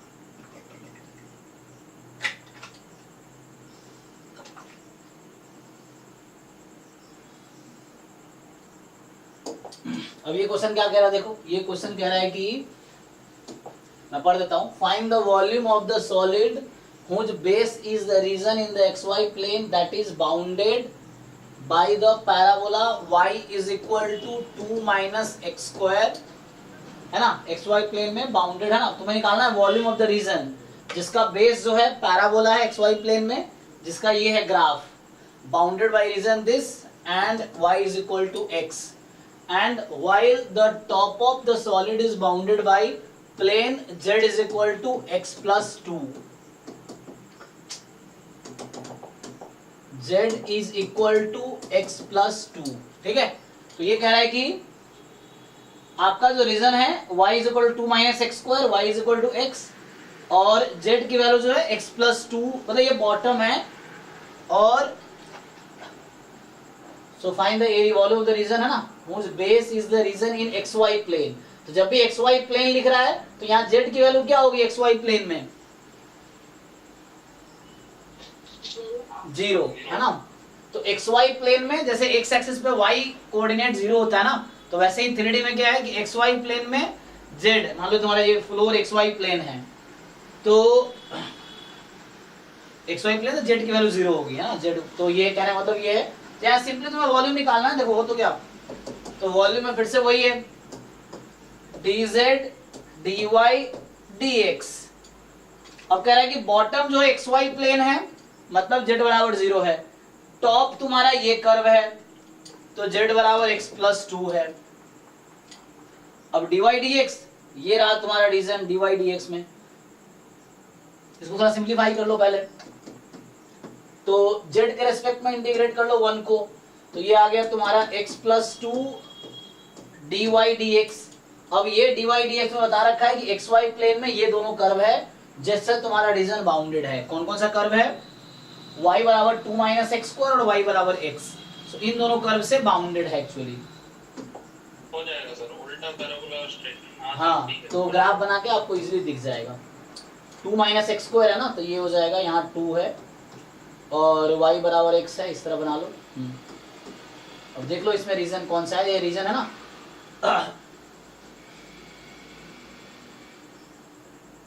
bounded by the parabola and the line. ठीक है, तो ये हो गया, बस इसका रीजन ऐसे ले लो, y का ये ले लो, हो जाएगा y बराबर x2 y बराबर 2 माइनस एक्स स्क्वायर। तो y बराबर x2 2 माइनस एक्स स्क्वायर हो जाएगा। एंड x की वैल्यू कहाँ से कहाँ तक, इंटरसेक्शन पॉइंट निकाल लो, तो इन दोनों का इंटरसेक्शन, इन दोनों को सॉल्व कर लो। -2 से 1 तक शायद जा रही है। ठीक है, चेक कर लो, अगर 1 रखेंगे तो 1, तो 1 पे 1, ठीक है 1 तो होगी अपर लिमिट। -2 रखोगे तो यहाँ -2 है, वहाँ हो जाएगा 4, तो सही बात है। तो -2 से 1, क्या करना, दोनों को साइमल्टेनियसली सॉल्व कर लो। तो दोनों कर्व को साइमल्टेनियसली आप सॉल्व करोगे तो उससे x और y की वैल्यू आ जाएगी। ठीक है ना, तो आपका ये आंसर आ जाएगा। ठीक है, तो हो जाएगा ये, तो वॉल्यूम मतलब dz dy dx, इससे आ जाएगा।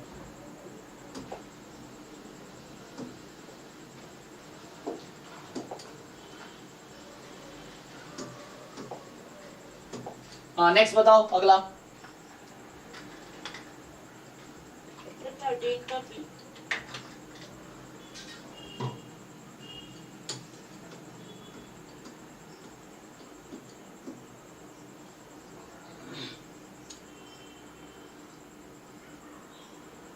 लिमिट्स में दिक्कत आ रही है, तो ग्राफिक्स प्रिंट कर दीजिए। ये कहीं ना कहीं चेंज ऑफ वेरिएबल से कर सकते हो, नहीं तो वैसे भी हो जाएगा, ऑर्डर चेंज करके भी शायद हो जाएगा। एक तो लिमिट ठीक से दिख नहीं रहा इसमें, क्वेश्चन ना इसमें सही से वो नहीं किया। क्या है क्वेश्चन, ये आई थिंक मुझे लग रहा है ये है 0 to क्या है y minus 1 minus y upon x plus 1 minus x e की पावर में dx dy, और इसकी लिमिट क्या है 1 से लेके इन्फिनिटी। ठीक, तो एक काम करो,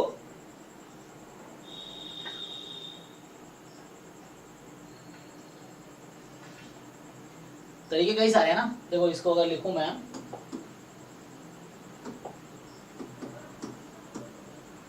सो e की power minus y upon x plus 1 into e की power minus x and dx dy, या dy dx जैसे समझ आ रहा तुम्हें। 0 to y minus 1 and 1 to infinity. यहाँ दो तरीका हो सकता है, या तो change of order of integration easy होगा, या चेंज ऑफ वेरिएबल भी कर सकते हैं। तो चेंज ऑफ ऑर्डर अभी क्या है कि x के रेस्पेक्ट में इंटीग्रेट करना मुश्किल इसीलिए है क्योंकि यहाँ पे दोनों जगह x है, तो चेंज ऑफ ऑर्डर कर लो। चेंज ऑफ वेरिएबल भी ट्राई कर सकते हो, y अपॉन एक्स प्लस 1, फिर उसमें टाइम लगेगा, बात बराबर है। तो देख लो चेंज ऑफ ऑर्डर कर लो, तो हाँ चेंज ऑफ ऑर्डर में सिर्फ y है, सब आसान पड़ेगा। तो चेंज ऑफ ऑर्डर कर लेते हैं। तो उसमें क्या रखा है, x की लिमिट दे रखी है कि x 0 से y माइनस 1 है, 0 से y माइनस 1 है, और y की वैल्यू 1 से इन्फिनिटी है। तो इसका ग्राफ बना लो ताकि ऑर्डर चेंज करने में आसानी हो। तो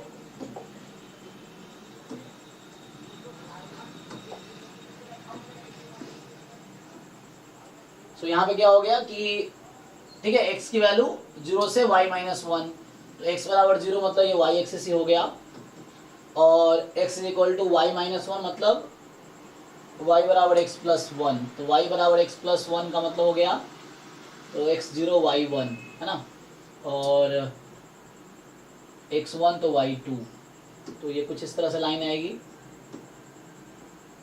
सो y बराबर x प्लस 1, ठीक।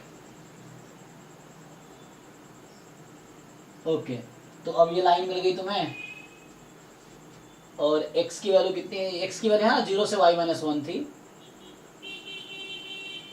ठीक है, और ये यहाँ पे x क्या है, 1 ही है ना, सॉरी y1 है ना, y1 है, x यहाँ 0 है, तो x1 यहाँ पे होगा, अरे x नहीं चाहिए मुझे, क्या चाहिए, x 0 से y माइनस 1 और y 1 से इन्फिनिटी चाहिए, तो ये लाइन y बराबर 1 है, तो इससे ऊपर चली जाएगी, तो ये वाली रीजन होगी, चेक कर लो आप लोग। So region of integration is this one, क्योंकि x की लिमिट क्या है 0 जो कि y एक्सिस है, से x बराबर y माइनस 1 ये कर्व था, और ये जो y है 1 से इन्फिनिटी कुछ भी है, ये हो जाएगा, तो चेंज ऑफ ऑर्डर कर लो, हो जाएगा, तो ऑर्डर चेंज, हाँ तो ऑर्डर चेंज करके आ जाएगा। नेक्स्ट है, नेक्स्ट बताओ, इन लोगों ने ट्राई किया है, हाँ सर क्वेश्चन नंबर 13 का ए पार्ट का फाइनल आंसर 13 का ए पार्ट किसी ने सॉल्व किया है, जिसने सॉल्व किया है बताओ क्या आएगा final answer. Find the area of the smaller of the two region between, ये रीजन तो तुम्हारा इलिप्स है और ये तुम्हारा पैराबोला है, तो इलिप्स और पैराबोला के बीच का क्या आंसर आएगा, तो इंटीग्रेट करके ही आ जाएगा।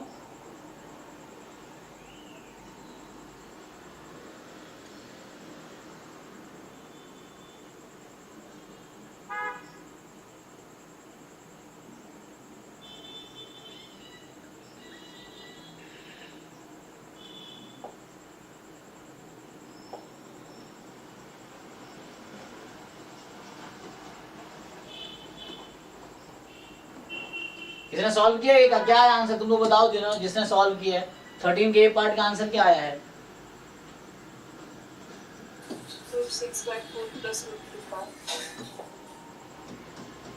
√6/4 प्लस 2 पाई, बाकी लोग का यही आया,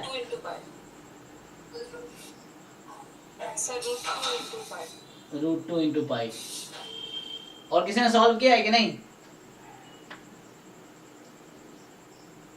बाकी लोग पता ही नहीं है, आ जाएगा कुछ, इसमें क्या ऑफिशियल आंसर भी देख सकते हो, या फिर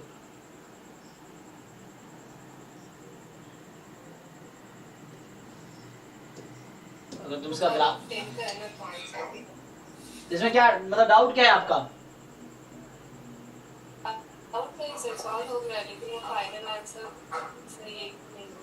अच्छा वेरीफाई करना है, तो वो ऐसे ये क्वेश्चन आप देख सकते हो, उसमें जैम सॉल्यूशन बुक भी है ना ड्राइव में, आप वहां से मैच कर सकते हो, उनका देख लो क्या किया उन्होंने, ये आंसर क्या है, या इसके ऑफिशियल आंसर की भी होंगे तो उसमें मिल जाएगा। इसने आंसर की अटैच नहीं किया है इसमें, 2011 का है, 2011 का चेक कर लो क्वेश्चन नंबर है ना, जो भी होगा 11 में जाके तो मिल जाएगा वहां,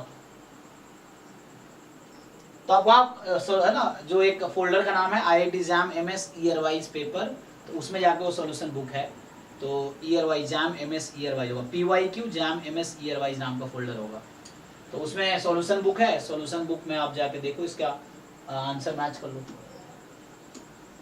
ठीक है। नेक्स्ट बताओ, अगर कोई और डाउट नहीं हो रहा है तो बताओ। 17 ओके,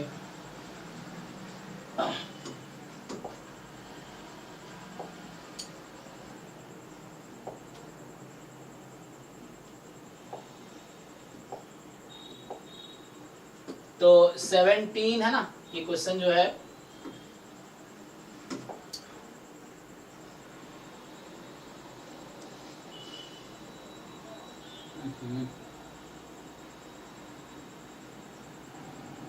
क्या कह रहा है 17 में कि एक डी रीजन है, रीजन क्या है x, y such that y more than equal to 0 less than equal to x less than equal to 1 and कोई फंक्शन है f d से r में डिफाइंड बाई, तो f ऑफ एक्स वाई दे रखा है x square minus 2xy plus 2, then determine the maximum value of f in the region d।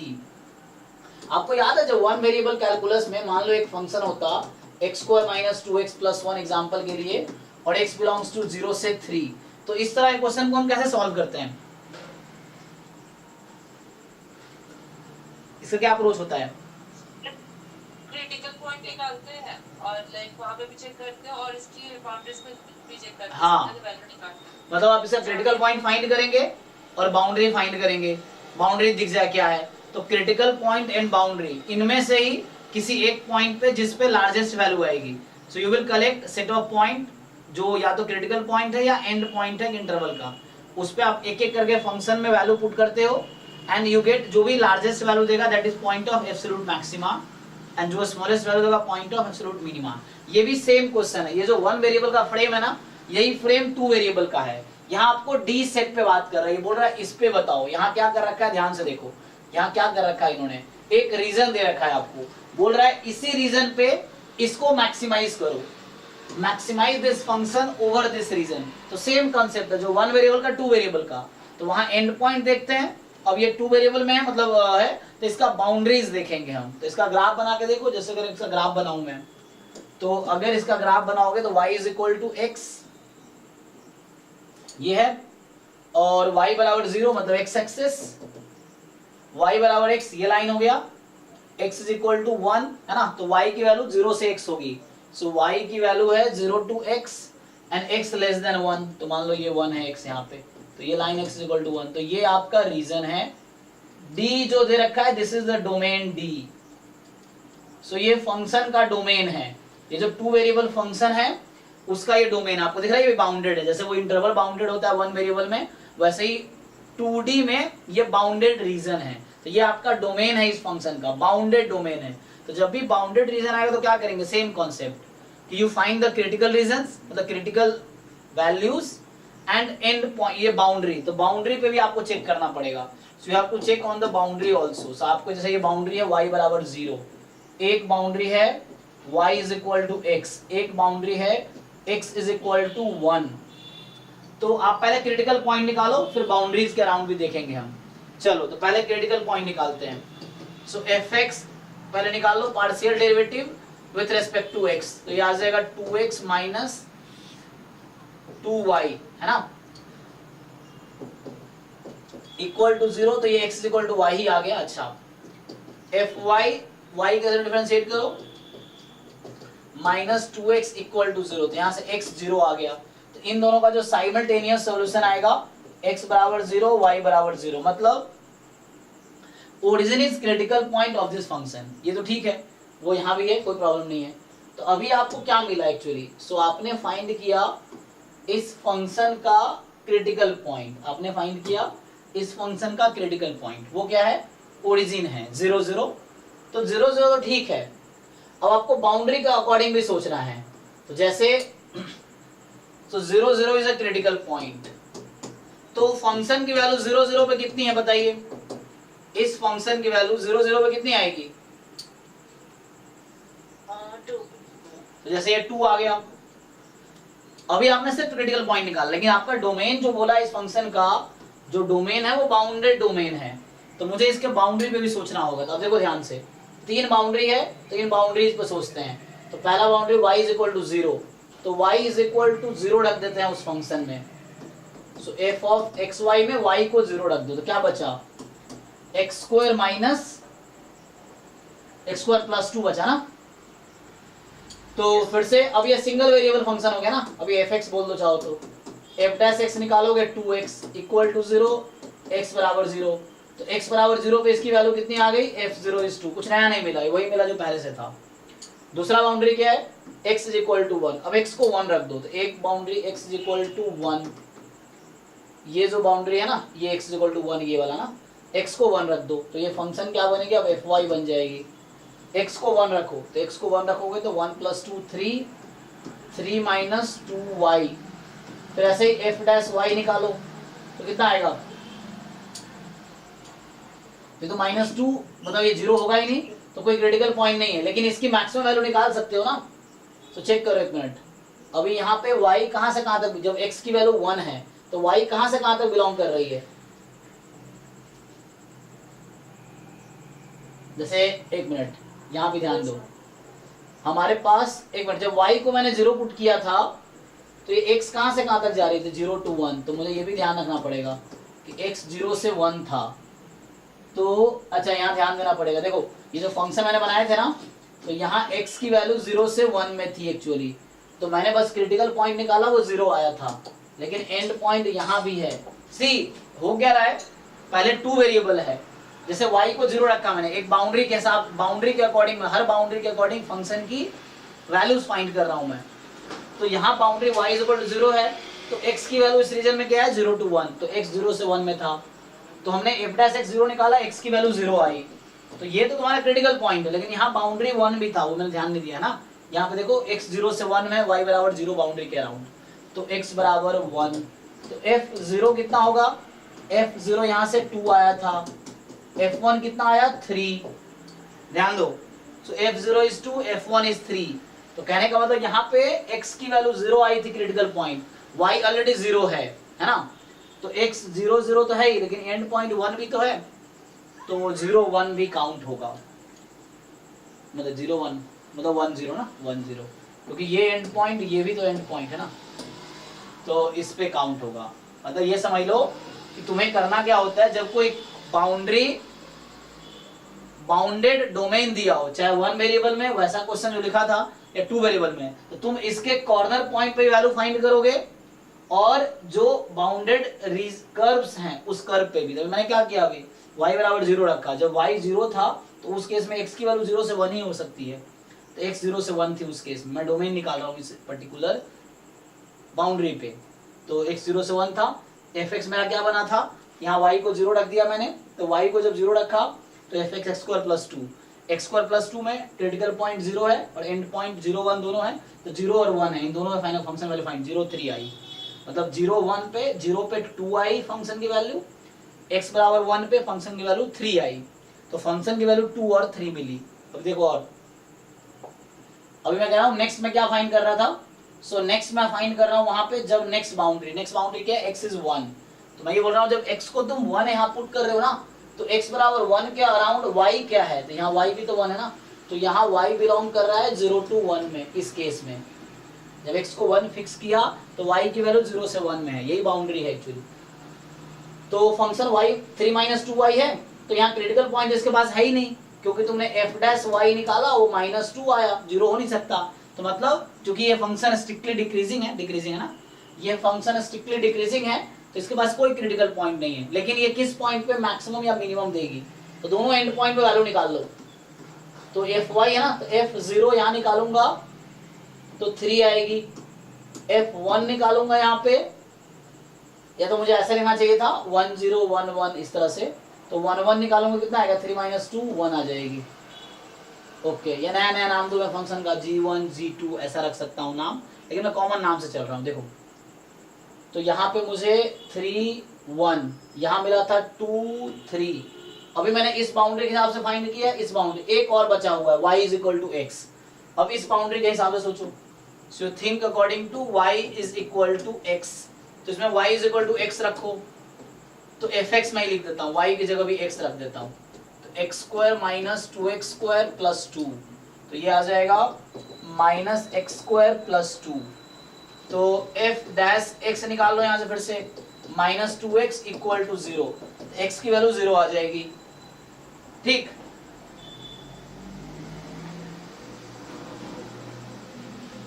Okay है कि नहीं, x की वैल्यू 0 है यहाँ पे, बट यहाँ पे फिर से वही है कि मतलब देखो, तो 0 1 के बीच वैल्यू होगी तो कोई प्रॉब्लम नहीं है, तो 0 वैल्यू कितनी आ जाएगी इसकी, 2 आ जाएगी, और एंड पॉइंट क्या क्या है इसके, तो ये एंड है, एक ओरिजिन है, ये 1 0 था और ये 1 1 है ना, तो 1 रखेंगे तो क्या आंसर आएगी, तो 1 ही आएगी है ना, 1 को लिखा y बराबर x लिया ना, और x की वैल्यू क्या होगी 0 से 1 में होगी, मैं ये कहना चाह रहा हूँ। तो यहाँ पे भी जो x की वैल्यू है वो 0 से 1 में है। क्यों? तुम्हें ग्राफ से बाहर नहीं जाना है, जो ग्राफ तुम्हारा है डोमेन है, डोमेन के अंदर ही सोचना है। तो डोमेन में जब y बराबर x रख रहे हो तो x क्या वैल्यू ले सकता है 0 से 1, या y क्या x क्या ले सकता है 0 to 1, y की वैल्यू क्या हो सकती है 0 to 1। एनीवे तो मैंने तीनों कर्व के अलोंग, तुम ये समझो तुम्हारे पास एक फंक्शन था 2 वेरिएबल का, इसके 3 कॉर्नर पॉइंट्स हैं और 3 क्या है उसको बोलता हूं बाउंड्रीज हैं। इन सब के अलावा तुम्हें फंक्शन की वैल्यू निकालनी है। तुमसे क्या पूछा था? Maximise the function. तो अब ध्यान दो, सबसे ज्यादा वैल्यू कहां पे मिली है तुम्हें फंक्शन की? यहां से मैं फाइंड करूंगा f0 तो ये मुझे 2 मिलेगी, f1 निकालूंगा तो मुझे 1 ही मिलेगी। तो हाईएस्ट वैल्यू का क्या मिली है फंक्शन की?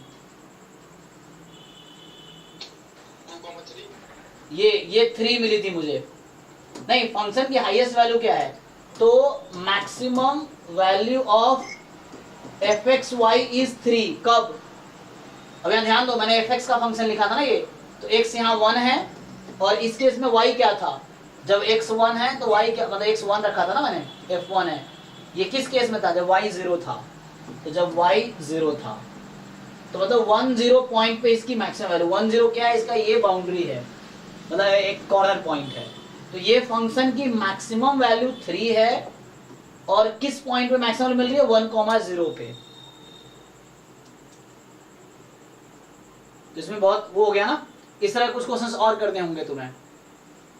तो इसका लॉजिक क्या है? लॉजिक समझ आया कि क्या लॉजिक है? लॉजिक ये है कि 2 वेरिएबल फंक्शन है तो सीधा सीधा क्रिटिकल पॉइंट वो तब करते हैं जब तुम्हारा डोमेन R² होता है, अनबाउंडेड डोमेन होता है। अगर बाउंडेड डोमेन हो तो you have to consider the function along each. पहले इन जनरल कंसीडर करो, बीच में देखो कि इस बीच में कोई कॉर्नर पॉइंट, मतलब इस बीच में कोई क्रिटिकल पॉइंट आएगा क्या? उसके ये बाउंड्री और लाइन पे पॉइंट्स जो आप एक बार चेक किए, एक बार फ्रेश बता सकते हो, क्लियर नहीं हो रहा लाइन। जी जी जी, आपको क्या करना है, देखो फिर से, ये जो फंक्शन मेरा है fxy था x² माइनस 2xy प्लस 2, यही है x² माइनस 2xy प्लस 2। इस फंक्शन का डोमेन जो है यहाँ xy belongs to domain D। D क्या था? So D is the region x, y such that 0 less than equal to y less than x is equal to 1। ये है। अब देखो मैं बोल रहा हूँ पहले इसका ग्राफ बनाओ। डोमेन क्या है तुम्हारा? सॉरी, डोमेन तुम्हारा है y is equal to x। सो ये लाइन है y is equal to x, x is equal to 1, और ये है y is equal to x, ये है y is equal to 0, और ये है x is equal to 1। So this is your domain of this function जो कि bounded है। तो जब भी bounded domain हो तो you have to consider the critical point as well as boundary points, critical point as well as boundary points। तो सबसे पहले तुम critical point निकालो। तो इसमें क्या करोगे, मैं दोबारा बता रहा हूँ वही से सारी चीजें। तो आप सबसे पहले इसमें क्या फाइंड करो, इस फंक्शन का क्रिटिकल पॉइंट फाइंड करो आप। सो क्रिटिकल पॉइंट के लिए आप क्या करते हो? जनरली आप क्या करते हो क्रिटिकल पॉइंट के लिए कि x के रेस्पेक्ट में पार्शियल डेरिवेटिव करो, तो वो होगा 2x माइनस 2y। y के रेस्पेक्ट में पार्शियल डेरिवेटिव करो माइनस 2x, इसको भी इक्वल टू 0, इसको भी इक्वल टू 0। तो यहाँ से x is equal to y और यहाँ से x इज इक्वल टू 0। तो इसका कॉमन सोल्यूशन आया x is 0 and y is 0, मतलब 0,0 एक क्रिटिकल पॉइंट मिला। और बाई कोइंसिडेंट ये एक बाउंड्री पॉइंट भी तो है, ये पूरा बाउंड्री है ना, ये जो कर्व चल रहा है ये बाउंड्री है। सो यहाँ भी एक बाउंड्री पॉइंट, ये भी इनफैक्ट इस कर्व यहाँ भी बाउंड्री हो सकता है। सो आप सबसे पहले क्या करो, देखो तुम सबसे पहले तो f00 निकालो। तो f00 कितना आया तुम्हारा? वहां से 2 आया। अच्छा ये बाउंड्री तुम ऑलरेडी ले लो, ये 10 है, ये 11 है। सो f ऑफ 10 कितना आएगा? f10 वहां से निकालो तो 3 आ गया। f11 कितना आया?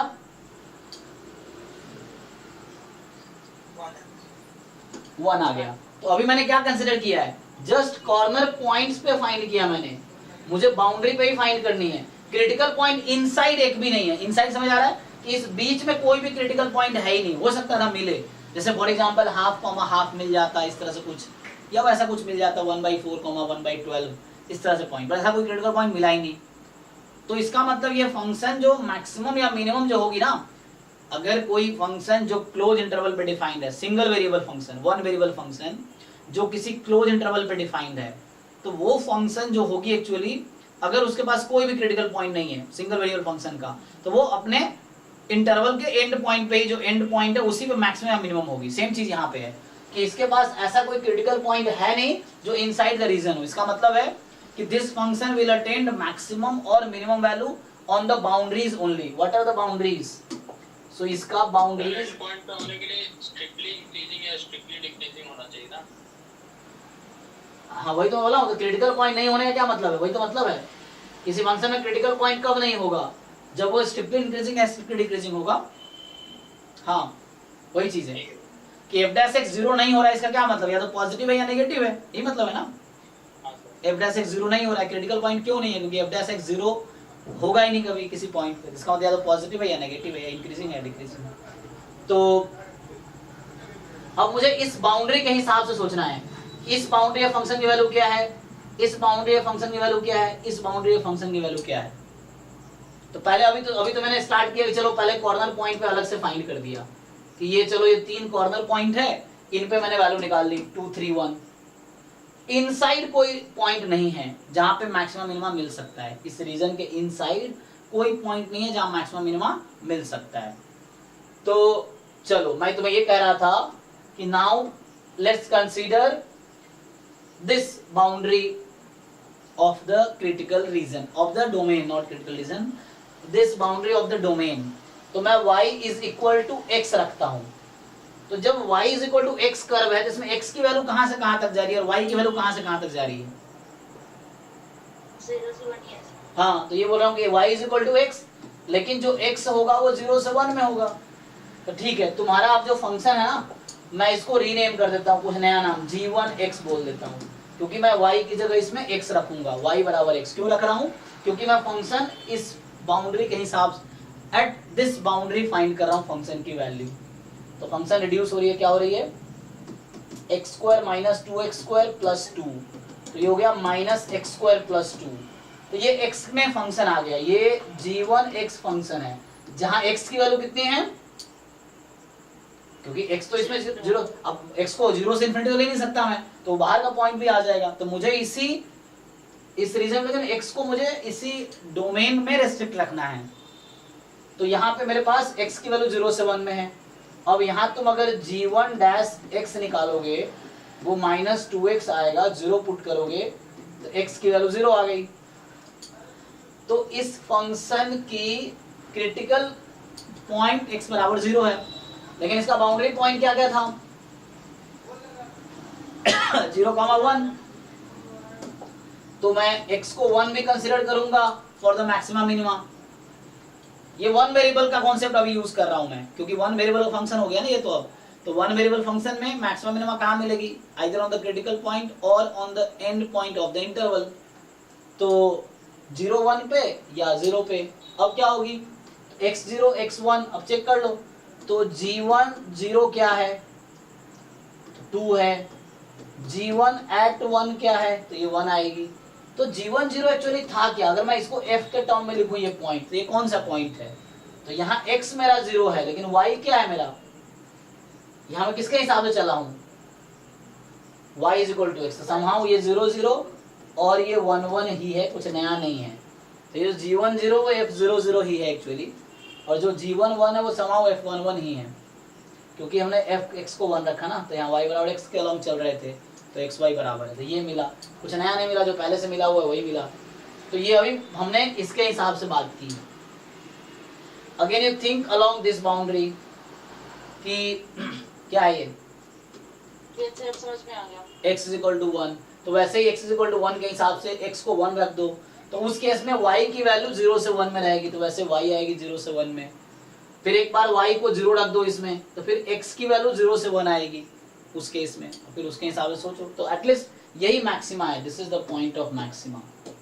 बाउंड्री पॉइंट्स का जरा वो वन वेरिएबल का लाइक पूरा प्रोसेस में फॉलो करना पड़ेगा। हाँ हाँ हाँ, और ये मिनिमा है, अगर मिनिमा पूछता तो ये मिनिमा है, तो मिनिमा 1 1 पे आएगा, बाकी इससे कम वैल्यू नहीं आएगी।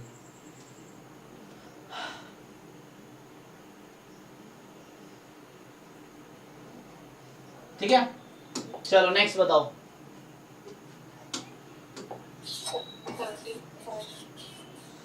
31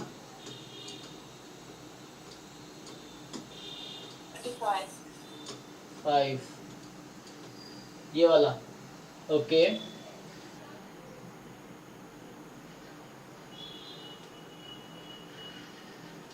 देखो 35 क्या कह रहा है, 35 कह रहा है कि the volume of the solid generated by revolving the region bounded by the, तो मैं लास्ट क्लास में फॉर्मूला लिखाया था आपको वॉल्यूम ऑफ रिवोल्यूशन, पर ध्यान रखना थोड़ा सा वहाँ पे। तो देखो यहाँ क्या है, the volume of the solid generated by revolving the region bounded by the parabola this and the line this, about the line this। so देखो ध्यान से, so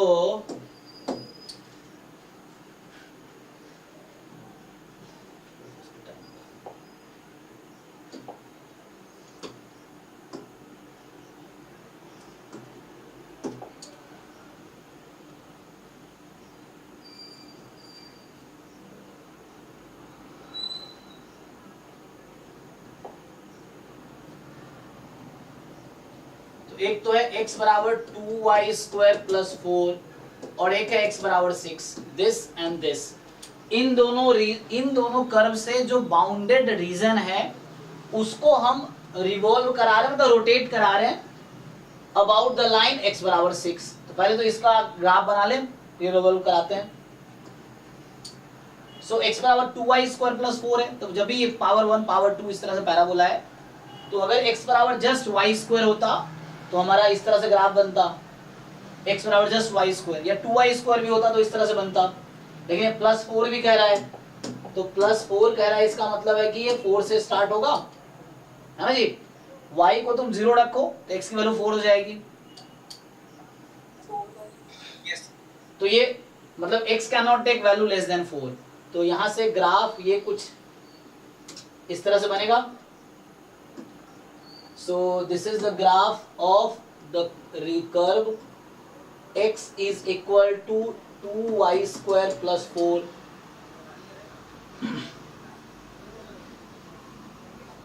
So ये ग्राफ है, 4 से इसलिए स्टार्ट हुआ, प्लस 4 था, प्लस 4 नहीं होता तो यहाँ से स्टार्ट होता। अब आपका x, यहाँ x की वैल्यू 4 है, ये 6 है। So this line is x is equal to 6, this line is x is equal to 6। अब आप ध्यान से देखो, तो कह रहा है कि the volume of the solid generated by revolving the reason bounded by the parabola this and this. तो इन दोनों बीच का रीजन कौन सा है, ये रीजन है।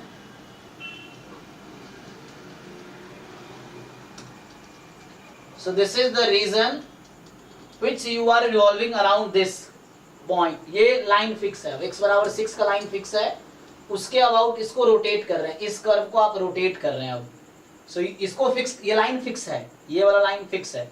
अब ये ना इसको आप घुमा रहे हैं, तो आपको समझ आ रहा होगा क्या शेप बन रहा है। देखो, तो जो शेप है वो सेम इस तरह से आ जाएगी कुछ, एंड यू आर रोटेटिंग, तो इस तरह से ये घूम रहा होगा,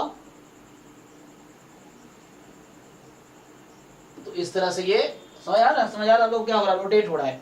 सो ये जो बाउंड्री, ये लाइन फिक्स है, दिस लाइन इज फिक्स्ड, और ये घूम रहा है उसके अराउंड। जैसे ये पेन है, इसके अराउंड कोई कर्व है ना, ऐसे घूम रही है, वो चीज है, तो उसको फिक्स करके हमने उसको रोटेट करा दिया। तो इस तरह का 3D फिगर बनेगी, ये दिख रहा होगा आपको। क्लियर है क्या, ये क्लियर है सबको क्या हो रहा है, कि इस वाले कर्व को, इस रीजन को हमने इस लाइन के अबाउट रोटेट करा दिया। तो इसकी ये रेडियस है अभी, तो ये रेडियस, अच्छा इस पॉइंट का कोऑर्डिनेट क्या होगा, कोई आर्बिट्री पॉइंट है इस कर्व पे, तो कोऑर्डिनेट क्या होता है, x, y होती है ना। मान लो पॉइंट P है एग्जांपल के लिए, तो पॉइंट P का कोऑर्डिनेट x, y होगा। P पॉइंट किस कर्व पे है, इस कर्व पे है, तो ये कुछ ऐसा हो गया 2y स्क्वायर प्लस 4, y, ऐसा भी लिख सकता हूं। मैं पूछ रहा हूँ ये लेंथ कितना होगा, मैं आपसे ये पूछना चाहता हूँ, what is this length? Radius क्या है, मैं पूछना, रेडियस क्या है, what is the radius? Radius का लेंथ कितना है? 2 centimetre. How do you know 2? 2 कैसे है? ये 4 है तो यहाँ 2 है, ये 2 रहेगा क्या? क्या आपको लग रहा है ये भी 2 है? दिस इज ऑल्सो लेंथ 2, ये भी 2 है नो सर। फिर, क्योंकि यहाँ तो 4, तो ये x बराबर 4 की लाइन है तो यहाँ 2 है, बट ये कर्व तो यूनिफॉर्म थोड़ी है, तो वेरिएबल रेडियस होगा ना अभी तो मान लो ये देखो, अब जैसे कोई पॉइंट प्लस 4 माइनस 6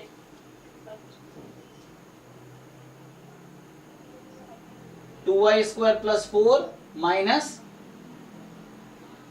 आज एक मिनट, इस पॉइंट का कोऑर्डिनेट क्या है? रुको रुको, हाँ, आपको डिसाइड करना है। देखो ये 6 है ना, यहाँ पे y कोऑर्डिनेट छोड़ो, वो छोड़ो, मैं पैरेलल लाइन ड्रॉ कर रहा हूँ, यहाँ से यहाँ तक का डिस्टेंस कितना है? ये डिस्टेंस कितना है? 6, और ये डिस्टेंस कितना होगा? स्मॉल x, अभी स्मॉल x बोलो, x कोऑर्डिनेट ना, 2y² प्लस 4। अब वो y छोड़ दो, अभी 6 माइनस x बोल सकता हूँ कि नहीं? So this radius is 6 minus x, है या ना? Yes sir. क्योंकि यहां से यहां तक 6 है, और जहां भी पॉइंट ले लो, x तो मूविंग पॉइंट है ना, तो x is arbitrary point on this curve, तो x जो है वो आर्बिट्ररी पॉइंट है इस कर्व पे, तो ये x लेंथ है और ये टोटल 6 है, तो टोटल 6 और ये इधर x है, तो ये कितना है? ये रेडियस कितना है मैं बोल रहा हूँ, तो रेडियस 6 माइनस x एक्चुअली। अच्छा, आपको याद होगा कल जब मैं फॉर्मूला लिखा रहा था तो मैं कहा अगर रेडियस r है तो उस केस में क्या होता था वॉल्यूम का formula? Pi r square h, या जो फॉर्मूला मैंने कल लास्ट टाइम लिखाए होंगे, volume of solid of revolution, क्या लिखाए थे? 5y² dx। हाँ, पाई वाई स्क्वायर dx, तो ये पाई वाई स्क्वायर जब रेडियस y के अराउंड था, जैसे ये वाला कर्व में लिखा होगा पाई एक्स स्क्वायर dy, क्योंकि वहां पे रेडियस x बन रहा था। अभी आपका रेडियस क्या है वो देखना है, तो देखो, तो इसमें वॉल्यूम ऑफ रिवोल्यूशन जो आएगा that is integration pi, what is the length of the radius, यही पूछ रहा हूं, 6 माइनस एक्स स्क्वायर। अब एक पर्टिकुलर आप क्या ले रहे हैं, आप यहां आएगा dy, तो जो पाई एक्स स्क्वायर dx था ना, सी मैं अभी आपको याद दिलाता हूं, जैसे इसके अराउंड आप घुमा रहे हो इस कर्व को, तो this is your radius x, तो जब इसको आप रोटेट करते हो तो इस तरह से बनती है ना, तो इसमें वॉल्यूम ऑफ रिवोल्यूशन आया था pi, radius is x, so pi x square dy, अब जो भी y की लिमिट है, तो ये फॉर्मूला था। यहाँ पाई 6 माइनस एक्स का स्क्वायर dy होगा, क्यों? क्योंकि length, this radius is 6 minus x, ये तो फिक्स है, ये x वेरिएबल है, वेरिएबल मतलब ये जैसे x कोऑर्डिनेट पॉइंट का, मतलब उस पैराबोला का x कोऑर्डिनेट जो भी है, इस कर्व का आर्बिट्री पॉइंट है ना, तो इस कर्व पे आर्बिट्री पॉइंट x है, तो ये 6 माइनस एक्स, तो ये फॉर्मूला लगा लो, हो जाएगा। अब यहाँ बताओ y की लिमिट कहाँ से कहाँ तक होगी, तो यहाँ पे y क्या है और यहाँ पे y क्या है? -1 + 1 है ना, तो आप देख लो पुट करके, सो x को 6 रखेंगे इसमें, तो देख लो y क्या आएगी, तो x को 6 रख लो, इन दोनों को साइमल्टेनियस सॉल्व कर लो, साइमल्टेनियस दोनों को सॉल्व कर लेंगे तो y जैसे आप लोग बता रहे हैं +-1 आएगी, तो इधर y की वैल्यू 1 है और यहाँ पे y की वैल्यू -1 है, जैसे तो -1 से 1 कर दो इंटीग्रेट। अब ये x की वैल्यू रख दो यहाँ से, ये 2y² + 4 था ना x, तो पुट कर लो, तो ये आंसर आ गया -1 to 1 and pi time 6 minus x, x की वैल्यू 2y² + 4 है, तो 6 माइनस कर देंगे कितना आ जाएगा, 2 माइनस 2y² बचेगा, 6 माइनस एक्स की वैल्यू, एक्स देखो x कोऑर्डिनेट इस कर्व का है ना, तो मैं कह रहा था कि x पॉइंट इस कर्व पे x कोऑर्डिनेट है, तो ये इस कर्व को सेटिस्फाई करेगी, तो पुट कर लो वैल्यू, तो 2 minus 2y² at the end आएगा dy, इसको इंटीग्रेट करो क्या आता है, हो जाएगा। हाँ यही आंसर होगा, चलिए देख लो।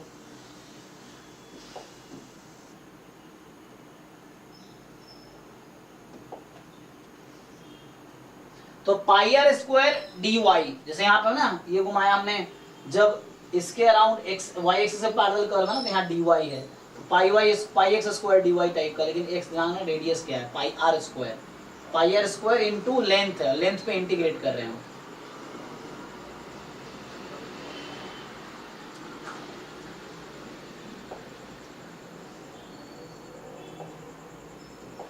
नेक्स्ट बताओ।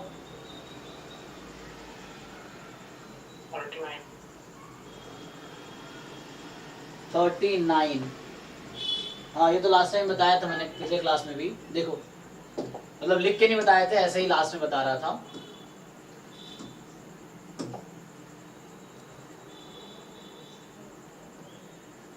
आपको क्या बोला ये कर, देखो कि volume of the reason bounded by z is equal to x square plus y square and the plane z is equal to 2y, ठीक, गिवन बाय, तो तुम्हें वॉल्यूम दे रखा है, ध्यान से देखो, तो मैं भी लिखता इसको, तो क्या लिखता, चलो जैसे लिख दिया उसने dx dz dy। अच्छा तो चलो यहां से तुम x की वैल्यू निकाल लो, तो यहां से x की वैल्यू निकालोगे तो plus minus root under z minus Y square आ गई, तो minus root under z minus Y square से plus root under z minus Y square दे रखा है। अब dz, तुम्हें z की लिमिट चाहिए, तो z कहां से कहां था, अच्छा तुम्हें x तो खत्म हो गया, तो x देखो तुमने x की लिमिट ले ली, तो x गायब हो जाएगा, अब मुझे प्रोजेक्शन चाहिए yz प्लेन में, अब x नहीं रहेगा, तो तुम पहले तो काम करो x को 0 पुट कर दो, तो ये कर्व क्या बनेगी, x को 0 पुट कर दोगे तो, क्योंकि yz प्लेन में हम जा रहे हैं, तो yz प्लेन पे जब हम देखेंगे तो x 0 होगा, yz पे से xy प्लेन पे z की वैल्यू 0 होती है, yz प्लेन पे x की वैल्यू 0 होगी, तो वैसे ही yz प्लेन पे x की वैल्यू 0 रख दो, तो x जब 0 रखोगे तो कर्व क्या बन जाएगी, z को y पर, यहाँ है z बराबर 2y, तो लिमिट क्या होगी, इधर 2y नहीं रखा है तुम्हें, तो z की वैल्यू कहां से कहां तक जाएगी बताओ, z को y स्क्वायर से 2y। अब ध्यान से देखो, अब तुम्हें y की लिमिट चाहिए, तुम इसका ग्राफ भी बना सकते थे, अगर मैं चाहता तो z y में ग्राफ भी बना लेता, z और y में ग्राफ भी बना सकते हैं, कि z बराबर y स्क्वायर है तो ये z बराबर y स्क्वायर, z बराबर 2y, तो इस तरह से कुछ रफली देख लो, तो होगा क्या, तुम अगर देखो यहाँ पे दोनों को साइमल्टेनियसली सॉल्व करो तो y की वैल्यू 0 और y की वैल्यू 2 आएगी ना, तो यहाँ y 0 है और यहाँ पे y तुम्हारा 2 है, ठीक, और कर्व क्या हो रहा है, z बराबर y स्क्वायर से, मैंने ग्राफ सही बनाया, चेक करो पहले, इसलिए इंटरसेक्शन पॉइंट निकालना चाहिए, चेक कर लो, ठीक है, y स्क्वायर से 2y, 2y से y स्क्वायर, तो इसने y स्क्वायर 2y लिख दिया है, कोई बात नहीं,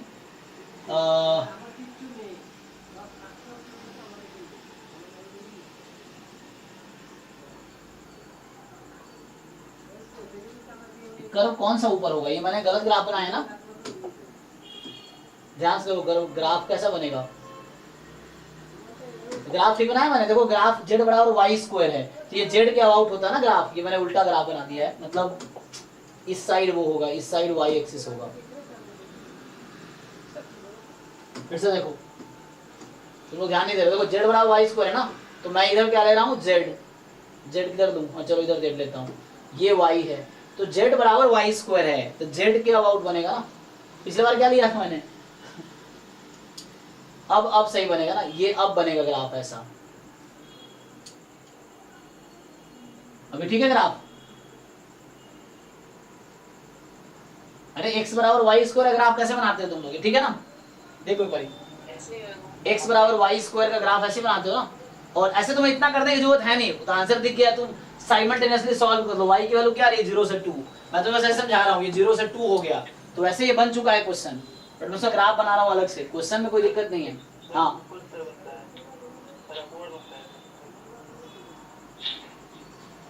नहीं, तो वो डिपेंड करता है एक्सिस कौन सा ले रहा हूं मैं, अभी एक्सिस z इधर लिया है मैंने,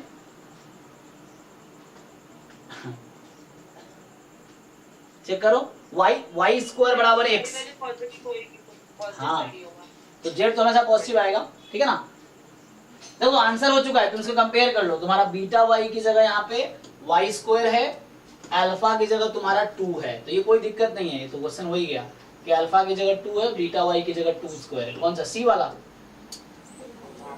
तो ये तो आंसर हो गया है। बस मैं ग्राफ बनाना है, इसको तुम ग्राफ बना के, मैं बोल रहा हूँ इसका ग्राफ बना के भी तुम देख सकते हो इसका, अगर तुम चाहो तो ग्राफ। अगर तुम्हें जेड में दिक्कत हो रहा है तो एक्स में कर लो। तो एक्स बराबर 2y है, तो जेड बराबर 2y, जेड को 1 रखेंगे तो y की वैल्यू 1/2 होगी।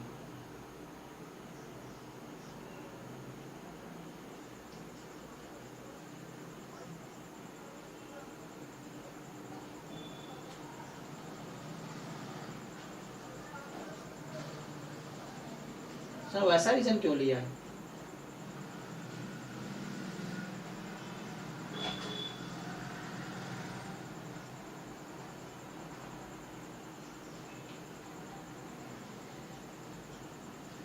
क्वेश्चन तो ठीक है, मतलब आंसर मिलाने के लिए फाइन, क्वेश्चन ठीक है कि आंसर जस्ट मैच करना, वाई स्क्वायर से 2y दे दिया है।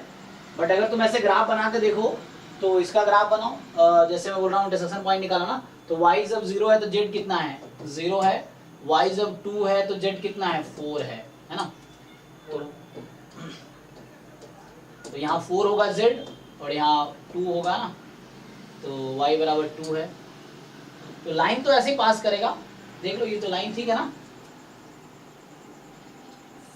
यस सर, 0 और 2 पे कट करेंगे। तो x है ना, y0 y2, तो यहाँ y2 है तो x0 4 है, तो ये ओके है। लेकिन इन्होंने क्या किया है, जैसे हमने किसका लिमिट लिया था, z का ना, किसका लिमिट लिया, z का।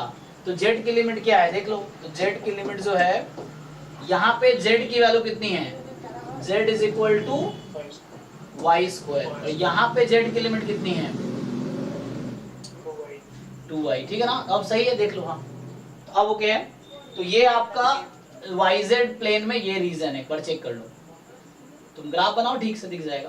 तो ये प्लेन था, तो यहाँ पे जो dz dy था ना, तो z की लिमिट y स्क्वायर से 2y, ठीक है ना। हाँ ठीक है, ये z एक्चुअली z एक्सिस है ना, कई बार हमारे दिमाग में xy चल रहा होता है ना, तो z एक्सिस है, ये z एक्सिस है, एक्सिस का z एक्सिस है, y ही है।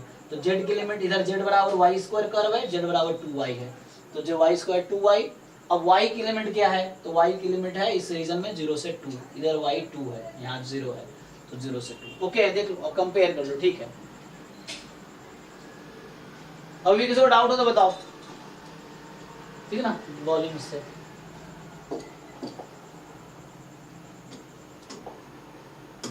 हाँ नेक्स्ट बताओ, और लोगों के भी डाउट थे ऐसे तो। हाँ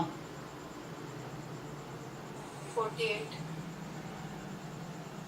अभी नेक्स्ट क्लास में डाउट चलेगा, डोंट वरी। आज क्या है, आज जैसे आज वेडनेसडे है कि फ्राइडे है, आज वेडनेसडे है। अच्छा आज थर्सडे है, ट्यूसडे थर्सडे सैटरडे, तो सैटरडे को भी इसकी डाउट क्लास इंटीग्रल की एक और असाइनमेंट भेजूंगा मैं अभी। तो इंटीग्रल के जितने भी 7, 8, 10 असाइनमेंट भेजे थे, एक एक करके सारा सॉल्व करो। तो अभी सैटरडे को भी 6 to 9 इंटीग्रल के डाउट होंगे या बाकी डाउट्स होंगे। उसके बाद लीनियर अलजेब्रा स्टार्ट करेंगे हम ट्यूसडे को, है ना। तो ट्यूसडे को स्टार्ट करेंगे लीनियर अलजेब्रा हम लोग, तब तक डाउट चलेगा, संडे को भी डाउट चलेगा। 48 ये वाला, यस सर। ये तुमने क्लास में किया था बीटा गामा फंक्शन में, आपको याद है, देखो। तो ये हमने क्लास में सॉल्व किए थे जब बीटा फंक्शन पढ़ रहे थे तब। अब चेक करो बीटा और गामा फंक्शन वाला नोट्स चेक करो आप, तो उसमें ये क्वेश्चन हमने सॉल्व किया था। देखिए तो ये है 0 से इन्फिनिटी 2 की power minus x square dx, और इस क्वेश्चन को हमने 3 तरीके से तब किए थे, मतलब उससे रिलेट करना चाहो तो। जैसे e की पावर माइनस एक्स स्क्वायर किया था ना, वैसे ही क्वेश्चन तो है ये।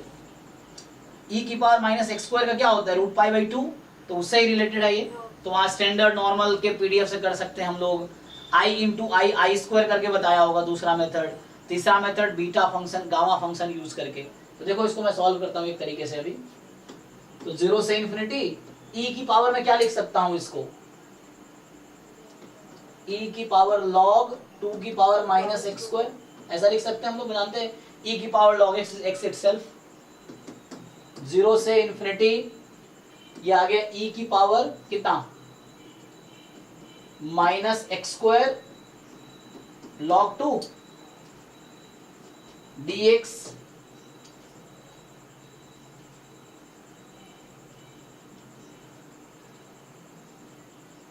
अब एक्स स्क्वायर को कुछ अज्यूम कर लो आप, एक्स स्क्वायर को टी ले लो, you assume x square is equal to t, तो चलिए हाँ ठीक है, हाँ सर हो जाएगा यहाँ से। ठीक है एक्स स्क्वायर को टी ले लो, गामा बन जाएगा। हाँ सर ये वाले क्वेश्चन में हम e को मतलब x स्क्वायर को कुछ अज्यूम ना करके हम अगर e माइनस एक्स स्क्वायर एक टर्म ले लेंगे और दूसरा मल्टीप्लाई विद e log 2, तो वो log e log 2 बन जाएगा। ओके, निकल गया अगर बाहर तो e माइनस एक्स कई सारे अप्रोच हैं, एक तो मुझे ये दिखता है कि इससे ना वो आंसर नहीं निकल रहा है। मैं हर क्वेश्चन आपने क्लास में कराया था। हर मेथड से आंसर सेम निकलेगा, कहीं गलती नहीं करेंगे तो हर मेथड से आंसर सेम ही निकलेगा, यही तो फायदा है यहाँ पे। सर इसमें थोड़ा सा डाउट रह गया था, अभी जो मैंने जिस मेथड में बताया उसमें वो आंसर नहीं निकल रहा है। तो आप क्या करो बताओ पहले, अब क्या करूँ, मैं क्या करूँ इसको? सर जो ये जो थर्ड स्टेप आपने किया है ना उसके बाद से हाँ वो log 2 को हम e log 2 लिख लें, लिखने के बाद ई log 2 क्यों, मतलब log 2 बेस ई log 2 क्यों लिखेंगे? अच्छा बेस e में जा रहा है। ई log 2 क्यों करेंगे? ऐड ऑफ डाटा अलग अलग लिखते हैं। आप अलग अलग नहीं कर सकते, आप जो सोच रहे हैं कि अच्छा आप ये सोच रहे हैं ऐसा कर दूं e की पावर log 2 कर दूं, ऐसा सोच रहे हैं, हाँ तो सर ये गलत है ना,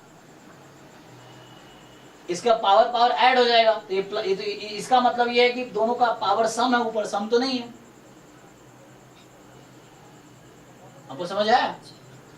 a की पावर m प्लस n को आप लिख सकते हैं a की पावर m, a की पावर n, a की पावर m इंटू n को आप ऐसा नहीं लिख सकते, a की पावर m इंटू a की पावर n, ऐसा नहीं लिख सकते आप, समझ रहे हैं आप ऐसा लिखेंगे तो आप ये कहना चाह रहे हैं कि a की पावर m प्लस n और m इंटू n सेम होता है। तो आपको अपनी गलती समझ आई कि नहीं? जी हाँ वो सम हो जाएगी, इसलिए मैंने कहा कहीं अगर गलती करोगे तभी आंसर गलत आएगा, अगर कॉन्सेप्ट सही है तो आंसर गलत आ ही नहीं सकता। तो दूसरा अप्रोच ये है कि जस्ट आप आई को मल्टीप्लाई कर लो, तो आई स्क्वायर हो जाएगा, डबल इंटीग्रेशन कर लो, e की power minus x square plus Y square D x D Y, इसको आप पोलर फॉर्म में कन्वर्ट कर लो, you just convert into polar form, तो जो आई स्क्वायर है वो आपका e की power minus r square r d theta, r की वैल्यू 0 से इंफिनिटी, 0 से चूंकि 0 से इंफिनिटी था तो मतलब ये फर्स्ट क्वाड्रेंट है, x 0 से इंफिनिटी y 0 से इंफिनिटी, तो सर फर्स्ट क्वाड्रेंट कवर कर रहा है, तो 0 से पाई बाई 2 हो गया, इससे सॉल्व कर लो, इससे भी आ जाएगा, तो आप ये भी कर सकते हैं, तो इससे भी आंसर ये आई स्क्वायर आएगा, बाद में आई कर लेना। दूसरा मेथड ये आसान है कि यहाँ t बराबर एक्स स्क्वायर, हाँ तो जो आई और आई नोटेशन दिया है और इसका रेफरेंस समझ में आया। हाँ आपको पता है कि वेरिएबल जो डेफिनेट इंटीग्रेशन है वो वेरिएबल से फ्री होता है, मतलब अगर साइन एक्स, समझ गया ना, हाँ तो वेरिएबल से फ्री है तो मुझे कोई दिक्कत नहीं है, मैं वेरिएबल कुछ भी रखूं आई ही रहेगा, वो कांस्टेंट चेंज नहीं होने वाला, ठीक है, तो वाई जेड कुछ भी रख दूं तब वही रहेगा, यही चीज है। अब यहाँ से इसको इंटीग्रेट करो, मान लो आएगा, ये आएगा तुम्हारा पाई बाई 4 आएगा, तो आई की वैल्यू आ जाएगी रूट पाई बाई 2 आ जाएगी, इसको सॉल्व कर लो पाई बाई 4 आएगा, तो एक तरीका ये मेथड है। दूसरा ये एक्स स्क्वायर को टी ले लो, अब इजीली हो जाएगा, ये गामा फंक्शन पे ब्रेक हो जाएगा, गामा फंक्शन बन जाएगा ये।